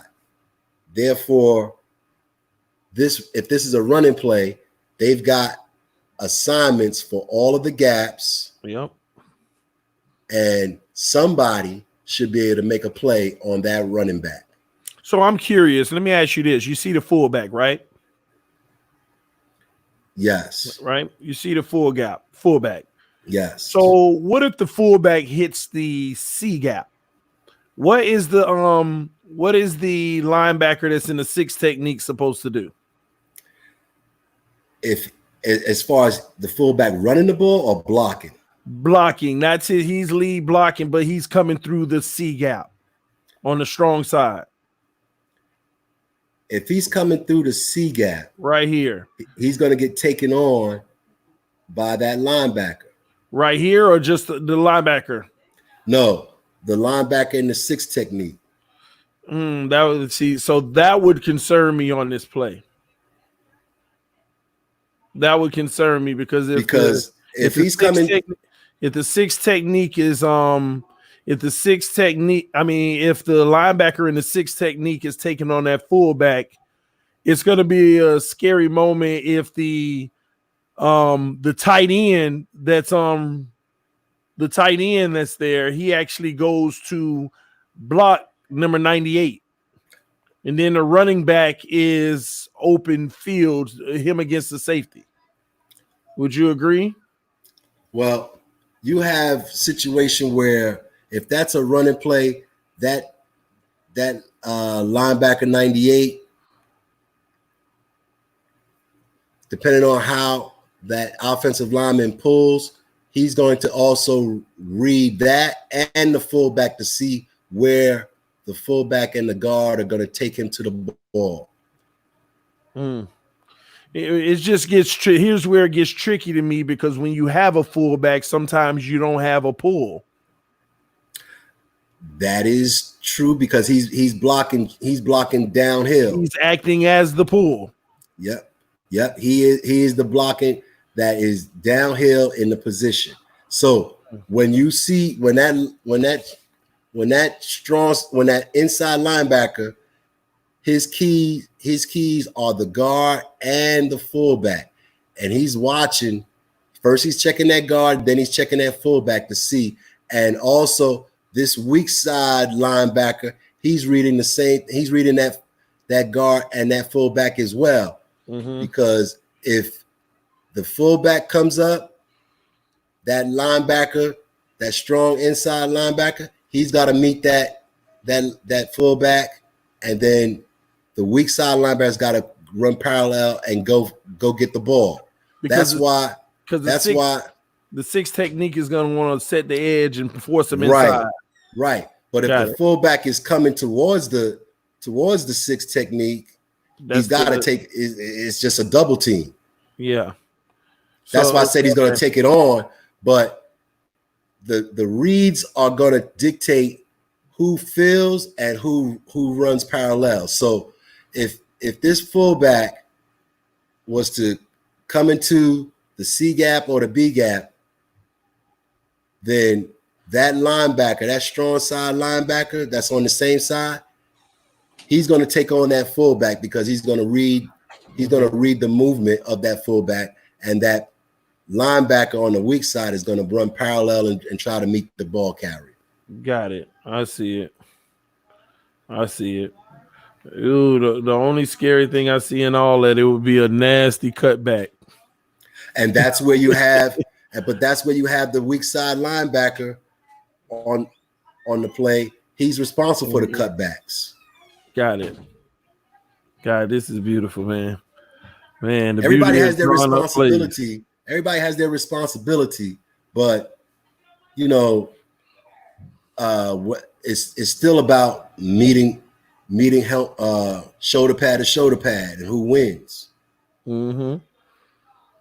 You know, now you look at this, and let me pull it up on my screen so I can see it just a little bit better as well. Give me 1 second, because as I've gotten into my 50s, I may not see certain details as well as I could when I was in my 20s. You're all right. So in that 3-4 under front, all right, you see you have a 7 technique. He's responsible for containment. He's playing off the tackle, 1.5 yards off the tackle. All right, so he's standing up. Then you have your 5 technique. He's responsible for the C gap, excuse me. He's responsible for the C gap. The linebacker, the inside linebacker, he's responsible for the B gap. Then you notice now the nose tackle, he's no longer in a 0 technique. He's in a 1 technique. He's shaded to the strong side of the offense. He's shaded. Then now you're asking the right defensive end to play 2 gap. So some players have 1 gap responsibilities, and on this play, this defensive end actually has 2 gap responsibility, because he's supposed to be able to determine where the running play is and defeat that offensive lineman to that gap and fill that gap. Mm-hmm. So this is a good example of where you see a combination of 1 gap principles and 2 gap principles on the same play. Got it. And you got, man, this is a loaded picture right here. Yep. Because you got the safety entering the box only because the strong side is in a I formation. Yep. The strong side out of an I formation. Oh man. Oh yeah, you're good. You know, but it's little things like seeing that nose tackle shaded tells you things as a fan what the emphasis of the defense is. And that's the reason why I was like, you know what? This off season, I'm gonna learn a few things about what the defense does on a regular basis, just so I can appreciate the defensive line play a little bit more, rather than just looking at it as just meeting helmet to helmet and pad to pad. This is hey, tell me this, Dwayne. When you look at this play, is this a scary play if it's a counter? If they run opposite the strong side and they pull the right guard to the left, is that a really good audible running opposite side? Because it's too much committing downhill on the strong side, because that guard, that center takes on the nose tackle that's shaded. The ball is hiked. The fullback picks up the fullback picking up the linebacker. I mean, I just think that this isn't this a disastrous defensive play if they run it opposite strong side and they pull a guard? Well, remember you got the outside weak, the weak outside linebacker that's responsible for containing on that weak side. That's but he can't contain like walk down the line with me. You see the left tackle, right? Yes. He's gonna allow that guy to come around the corner, right? Now you see the left guard. He's gonna pick up your defensive lineman in the 2-3 tech. Right? Now your fullback is coming to pick up the weak side linebacker. But you still have the strong inside line, the weak inside linebacker as well. He's filling in the field straight position. You still have him, even though he's going towards the center, he still would have enough reaction time to get to that play. But there's a fullback coming to take him. Right. And then if he comes and takes that inside linebacker, that outside linebacker and that cornerback are supposed to have the responsibility to contain that play. But that's why I said if the right guard pulls, this can be a disaster. But if the right guard pulls, that linebacker who is in that in the B gap, he's supposed to run parallel to the play anyway and get over there because he's reading that right guard and seeing what he's doing. So the right guard has to make sure that the play is coming his way because on this is as if he's shooting that gap.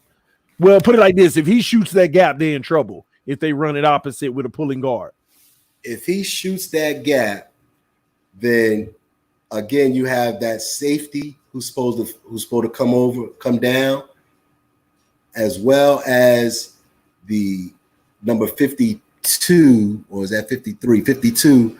He's supposed to read the play as well and run parallel.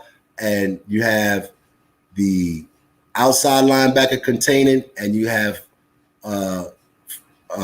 he's doing force, and you have the cornerback with containment as well. So that counter play is covered, and you talk about these situations with that defense. You talk about if they run the counter, what they do. And in film study, you see what's the percentage of time that they would run a counter in that formation. So you learn certain things. And also, again, the linebackers read those guards. If they see pull, they're going and somebody else is running parallel. So 51 is important on a counter. Because he got to read that guard and the backfield to see which way they're going. Because if they go counter, he has to be there and plug that. He would be actually running towards the weak side, the B gap on the other side. Right. He would run parallel with that offensive guard and meet the play on the opposite side. He's gonna follow that. Meanwhile, the 52 would be filling. 52 would be filling. And trying to attack from his position. I just see 52 is meeting the fullback though. That's what I keep seeing. He can meet that fullback in the hole. And then you have a one-on-one between the running back and the safety. Because I'm sure on a play like that, they'll send a receiver on the running back and the outside linebacker. Got it. But if they run in a counter inside, if it's a counter ISO, then But if it's a counter sweep, then the outside linebacker has that he got that, and he got the play action just in case. Yep. Yeah. Got it, man. Love it, man. I love it. Man, we done hit the 10:30 hour, man. I wish we could go even more, man. This is just beautiful. Oh, the wife in here, y'all. Say hi. Yeah. She's talking about, am I on camera? Hey, just a quick. Did y'all watch 3 Billboards? Huh? Did y'all watch 3 Billboards yet? No, we haven't watched it yet. We might even watch it tonight, man. She said hi. She's worn out, Hello. y'all. She been taking care of these babies. I hear you. I hear you. I hear you. Camera has always been there. She thought she could come in here and chill without being on camera. Because you never had the recliner. It's always been like this. She just hasn't noticed, guys. But anyway. Oh. But no, man. But no, this is another great one, Dwayne. I think we can. That's a good stopping point for us to pick up next time to finish up a little bit of gap assignment before we go into different techniques, and talk more in detail about those things as well. Give us some final thoughts, man. Well, first of all, I will say that I really missed being able to communicate because of the move that I made and wasn't able to find my wires and computer stuff for a while. So that was difficult, but I know that the Finn family supported y'all. Finsanity ball game. I saw that y'all had some videos, so I knew that the show was going on with or without me, and that's the thing. The fandom and the logo go on whether or not I or players are there or not. So I appreciate that. When you have, I hope everybody realizes that, you know, when there was a silent protest going on, it wasn't well received. And now that we have a more vocal protest, people aren't satisfied with that either. So, you know, you need to make a decision whether you're going to be responsive to the silent protests or the more vocal protests. But the issue is still the same. Police brutality needs to stop, and it needs to stop right now. People are sick and tired of seeing the same thing happen for the last, you know, I mean, if you really want to go back to it, all the way back to the patty rollers, okay? But I'm not going to get into a long soliloquy on this, but we all need to be working towards positive change. And if we're not working towards positive change, we are a part of the problem. Now, with that being said, you know, I always feel good when I'm with y'all. I feel like y'all give me a boost in my sales for Friday, where I can go into work and be somewhat happy, not just because it's Friday, but because I was able to communicate with people in a manner that was positive. Yeah. So I'm grateful, and you know, I'm glad to have this opportunity, and I'm not going to take it for granted. And whenever you need me to be out here, I'll be here for you. I appreciate that so much, man. Love you for that as always. And trust me, you're valued and we appreciate you like no other. I wanted to say that directly to you, and I'm happy to see that you moved, and we definitely missed you, but I'm glad you're back here riding out with us. With the fresh jersey stunting on me, like I said earlier. But you're right, man. Things do need to change in our country. I want to share something with y'all real quick. And this is going to be a perfect example of why things need to change. Okay. Today, I received a message in my Instagram from one of our subscribers. All right. I wasn't going to do this, but I want to show y'all exactly why things need to change. This was the message from the subscriber. TD, can you stick to football and no politics stuff on your channel? It's annoying. I replied, sorry, bro. Can't make everyone happy. I have to speak on what interests me. But I will say I'll be starting another platform next week for the other talk, which in turn will limit non-football talk on TDPHINSTALK. This individual replied to me, FUCK, FUNIGGER. Okay, so FUNIGGER. That was the reply. And my response to this individual was as follows: I'll pray for you. I already do, but I'll pray extra hard for you. I love you, and may God help us all. Then I blocked him. But we need change. Definitely needs to happen. It definitely needs to happen. And I'm gonna love those who don't love me regardless. But that is the ultimate proof that change needs to happen. You know, I don't fight with those who consider themselves my enemy. I pray for them, and I love them regardless. And that takes a strong person. And if we can all spread that around for those people who show hate towards you, love them anyway and pray for them and leave it at that, because anything outside of that isn't going to do you any good in your life. So, like I always say, I love every single one of you all. And no matter what, it's fins up. And I'm glad to see that I have a community and a group of people that are here to work together to accomplish a common task, whether that be Miami Dolphin related or not. I love every single one of y'all, no matter anything. It doesn't matter, but I love you. And with that being said, get him, Dwayne. I was gonna Go Dolphins! Go Dolphins! Go Dolphins! Go Dolphins! Go Dolphins! Yeah! I want to repeat it, man, but I can't. I'm literally losing my voice. I got to say what I can for Wake Up with TD and Finsanity in the morning. You see how I threw that Finsanity in there. She better be here in the morning. We got one more day to finish out strong, man.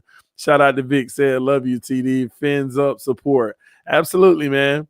What is wrong with people? Listen, we don't even have to figure it out. Okay, we'll talk about that type of stuff on the other platform. I've a million thoughts have been coming through my mind about the other platform. I'm trying to launch it mid next week and just roll, man. I'm so ready for it. So I'm gonna be doing my Dolphins talk as normal, but I'm also gonna be on that platform because it seems like a lot of people have a lot to say and they will enjoy that platform, and expect for it to be huge really fast, because this is something that a lot of people are interested in.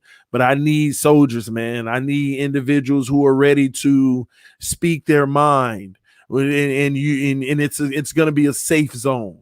You know, those comments you can make that the people will demonize you for out in the world, you can make them on a new platform and we'll talk through it instead of judging it. And that's what it's going to be about. I can't wait for it. We're going to have some very powerful, mature conversations and dialogue. Whoever that was, we love you. John T. Yeah, my wife just said to whoever it was that sent me that message, we love you anyway, and we really do. We're not that. Yeah. So and we it's all know good. we're Hey, not John that, T, and it's good. I see your message, John T. We're not saying that everybody is like that, but you know what? We can't change that. But guess what? If you encounter that person and that's a friend of yours and you know that he has that mindset, that's where you come in to say to him that talk is wrong and that mindset is wrong, because it's negative energy. Yes. It's negative energy, and people are not going to want to deal with negative energy anymore. Absolutely. And listen, guys, it's gosh, I'm so excited. I'm excited about this football season, but I'm also excited about this new platform, because I just know that our TD Fans Talk family over here, we got the right people to get the right conversations out. Can I say something? Yeah. I literally was gonna. John's comment was just awesome. John's comment? Did I miss the it? one that you just put up. Oh, what was it? And I just wanted to address the fact that, of course, we don't think white people are like that at all. Like, these are not, I don't even think it's a color thing at this point. This is a character thing. And these are just certain people's nasty characters. Yes. And we have the most beautiful, I say we, like I'm a part of the Fin fam. You are. Don't be doing that. You are. We just got to get you injected with a cure for that cowgirl disease you have. culture in this community because we have a mix of everybody. You know, does that make sense? Yeah, a mix of I everybody agree. here. And man, I just, at the end of the day, you have to block. That's ignorance, and we don't care about that. It's not what they call you; it's what you answer to. So that's true. It's not what they call you; it's what you answer to. And that's not a reflection on people, on all people. That's just that ignorant person. Yeah, but we got to get that cowboy out of you, baby. No, never. We can have an You need to intervention. change hey, TD, change your HMO so you can get it. They got some HMOs that'll cure that cowgirl disease. Oh, Lord. Hey, we can cure it. We can have an intervention right now. What's the intervention?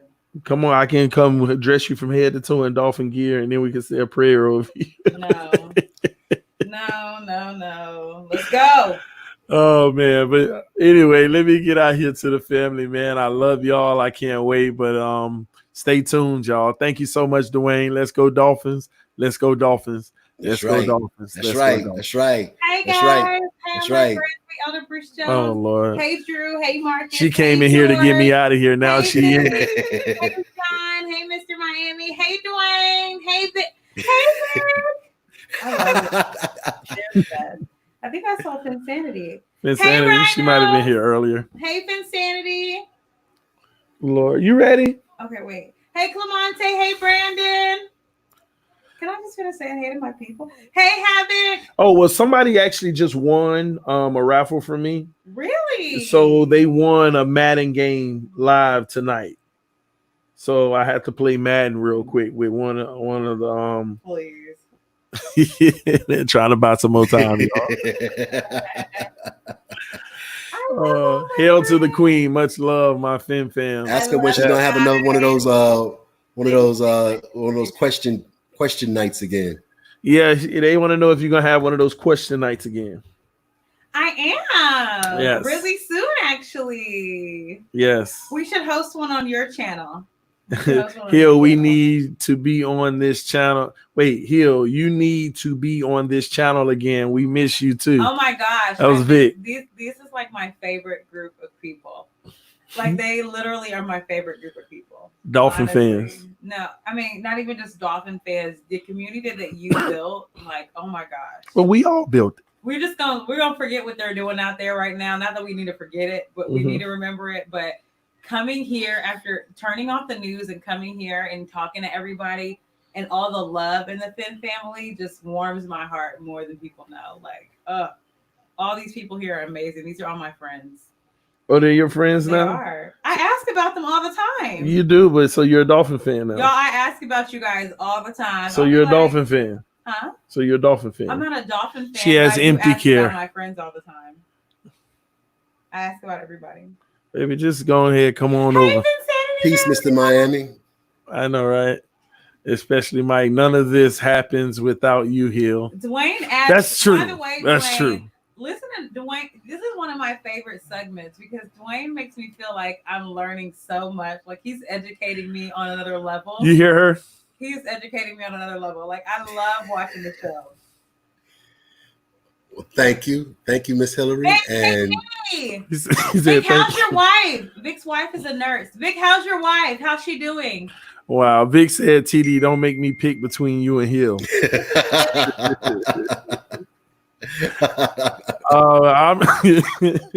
got a side team. Marcus said I have a side. The Dolphins can be my side team. Yeah, oh Lord, that ain't even right. I love it. Oh man, Finsanity said best show. Oh of my the God, week. I love Havoc on there too. I love Havoc. Havoc be reading you smooth sometimes, and I love it. Coming back at you, I love it. It's the best. Oh Lord, here she Havoc, goes. you are so awesome. She is great, keeping people good. Yeah, TD would be on trouble. Listen, man, she already know what time it is. Who run this house? Yeah, the Dolphins run this house. All right. Hey, George, keep watching. Keep watching. We got a lot of more. We got as Clever Lang said, I got a lot of more for you. I got a lot of more for you. I got a lot of more for you. Great stream today. You guys making me smile too much. That was Drew Brew.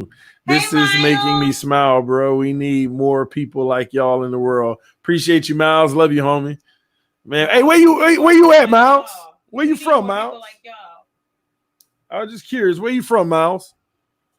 Shout out to Queens. Love everybody. Yes, Vic, Queens. I do what I can. New York City. Yo, Havoc. I'm originally from the Boogie Down Bronx, man. So we got a lot in common. I used to spend a lot of times out there in Jamaica, Cambria Heights, Flushing. Hey, you know, so we got to talk one day. Church service with TD Fins and Brother Dwayne. Wow. Rochester, New York. But I tell you that the cornerback gotta be doing his job right. Yes. And if Christian Wilkins can pick up the slack, we're gonna have a powerful defense. Preach. Yo, we need a New York meetup because I love New York so much. We need a New York meetup. When are we going to New York? Listen, I've been to New York. I said, when are we going to New York? Listen, Havoc, we need a New York meetup. What's up? Miles and Havoc and Finsanity, all my North people. Hillary is a trip. Jazza 803 says, starting my Friday right with the TD stream. Yes, we'll be there in the morning. Jazza, where are you from? Is it Friday where you are right now? Oh, Jazza is actually in Australia, right? What? Oh yeah, so he's ahead. In the house. It's already Friday there. Mr. Miami, yes. Dallas? Is Mr. Miami Dallas, Texas? Mr. Miami 305, Dallas, Texas. He said Dallas, Texas, but he's from Dallas? I'm not sure. I don't remember. I'm in Jersey. Oh my gosh, you guys! I've been to Jersey too. Havoc said when the coast is clear. I know that's right. Listen. Not even with a mask. Definitely when the coast is clear. 11 a.m. Jazza said. Bright daylight. Wow. Jazza, are you free right now? Are you outside? Yeah, Jazza, are you outside? I would love to see what Australia Are you outside? Let me put the link just in case. Well, he'll tell us. I don't know why. It just is. I just always love that. I want to see. I think he did it before. He did? Yeah. Oh, I've never been to Australia. So cool. If you're outside, Jazza, there's the link. Let everybody see Australia real quick. I hope he's in a position where he can. Oh, yep. He said, yeah, I just dropped the link. Jazza, log in, man. We just want to see outside in Australia real quick. Born and raised in Miami. So, Mr. Miami, are you in Dallas now? JK, I'm from Richmond Hill, Queens. Watch out, TD. New York has a lot of Buffalo fans. I ain't worried about them. They ain't about that life, Miles. They ain't about that life. Tell them pull up. I'm going to pull up. Or pull up to New York. Where the Buffalo Bills, man? I grew up in Pembroke Pines, Rhino. Yep. Pembroke Pines. I love Pembroke Pines. Yeah, the wife does love Pembroke Pines. Is that Jazza? Yeah, Jazza coming in. Hey, Jazza. Pines, Rhino. Yep. Hey, what's up, Jazza? How you doing, man? Wow, look at that. Sun is shining bright. Man, that's what's up. Oh, I think he froze. Oh, there it is. Hey, what's up, Jazza? How pretty. How you doing, man? This is winter as well. Oh my gosh, it's beautiful. Man, that's wow. Australia. Wow. That's winter, so that's the cold time of year. Wow. What's the temperature? The temperature? Yeah. I think it's about 20 degrees Celsius. What is it? 20 degrees Celsius. Yeah, somebody gonna have to equate that to Fahrenheit for me. You know, we ain't that quick on our toes here in the U.S. What is it? What did he say it was? I think it's like 60s. What is it? In the 60s? degrees, Oh, it's 20-something Celsius. 20 wow. Celsius? Everybody said, oh my God, his accent. I know. I ain't gonna lie. I need an accent like that. I love that accent. I need me an accent like that, baby. Oh my gosh, Jazza, you're giving me life right now. Honestly, man, if I could talk like Jazza, man. Oh my gosh, no, I probably wouldn't say. How did you? What made you become a Dolphin fan? Look at Mike in the comment section. Oh my god, I cannot. I thought Miami was a safe bet. Okay, safe bet, baby. You ready for these Super Bowls that's coming? I'm ready as I can be. Let's go. Let's go, man. There you go. How's things going over there? Oh yeah, we're good over here. So we've only got like 25 cases of coronavirus at the moment. Well, only 25 cases? Yeah. Wow, man. In your state or in my city, yeah. Yeah. In your city, wow. We only had like 500 in total, I think. Yes, only 500 total in the entire country? In my state. In your The state, most okay. was New South Wales with like 2,500. 2,500. Wow, I think we're over 1.5 million or something now. Really? Yeah. As far as Cases. cases, yeah, we're about over 103,000 Casualties. deaths. I've been very fortunate because my area wasn't affected by the bushfires or floods or COVID. Yeah. So Wow, you've gotten out of you've been out of harm's way in a lot of the different things that have occurred recently in Australia. Or Perth's like really isolated, so that's kind of a little bonus. That's what's up, man. Jazz always tuning in too, and he has to deal with the weird hours. We were live this morning, and wasn't it nighttime? Yeah, it was like live 7 p.m. just after dinner. So wow. So what, you're 14 hours ahead of us? 13. 12. So Okay. I think where you guys are, you just change the PM and AM around. Yeah, because I know that when I was in Korea, they were like 12 or 13 hours ahead of the East Coast when I was there. So I mean, I watch Dolphins every Monday morning at like 1 a.m. So wow. Jeff, do you like the Cowboys? I did y'all just hear that? So you have to watch the Dolphins every Monday morning at 1 a.m. because that's the time. I love it. Wow, just to think about that, because man. Can you ask Jazz if you like the Cowboys? Huh? My wife wants to know if you like the Cowboys. I want to know if you're international. He said, "Oh, he said no, not whatever, at all."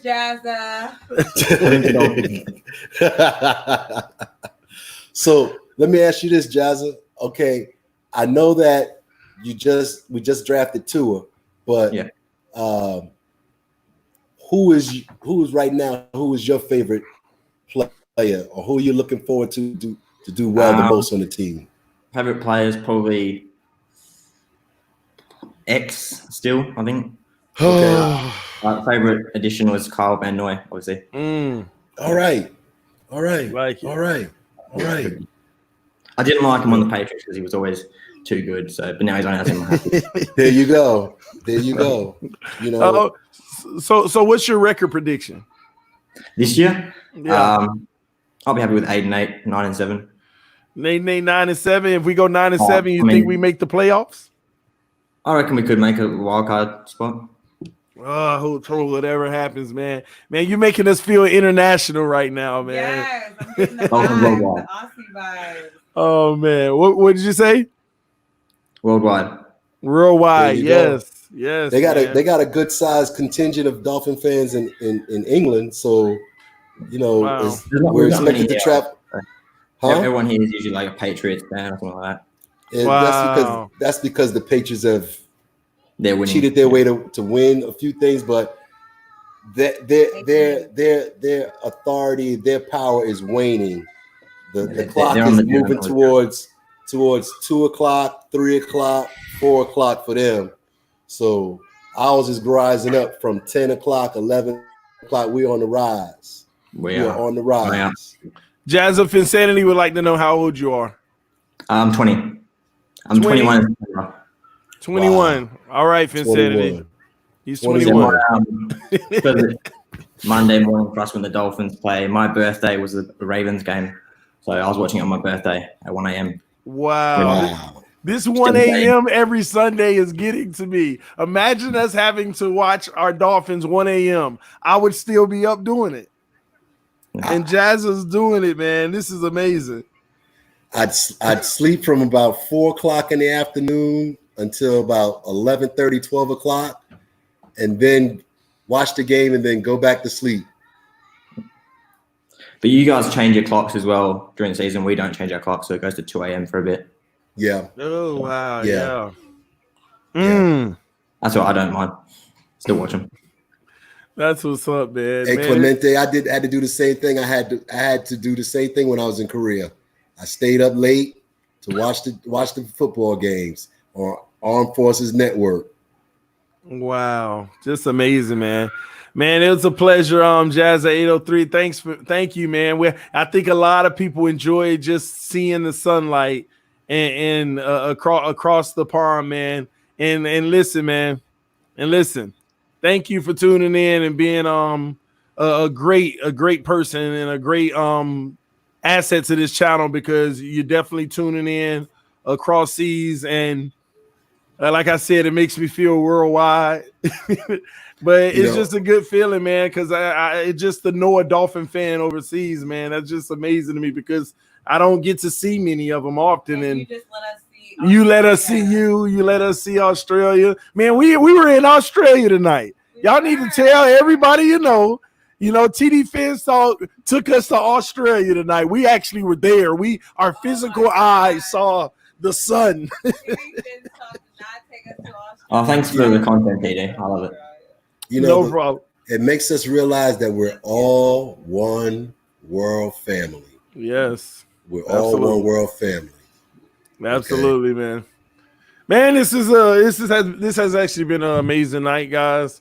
Y'all make sure y'all tune in first thing in the morning. We'll be up at 7 a.m. What time is that for you, Jazz, at 8:03? 7 p.m. Man, 7 p.m.? Yeah. So he is right. It's just the exact opposite. So we'll see y'all at 7 a.m. In the morning. Wake up with TD and Finsanity. Let me go ahead and start take that shower and get that sleep so I can see y'all bright and early, guys. But thank y'all. We love y'all. We love y'all. We love y'all. Fins up forever, y'all. Fins up. We are out. Peace. Fins up, baby. Peace. Peace, Jazza. See ya. Man, that was amazing. Hey, great show, man. Thanks. No problem, man.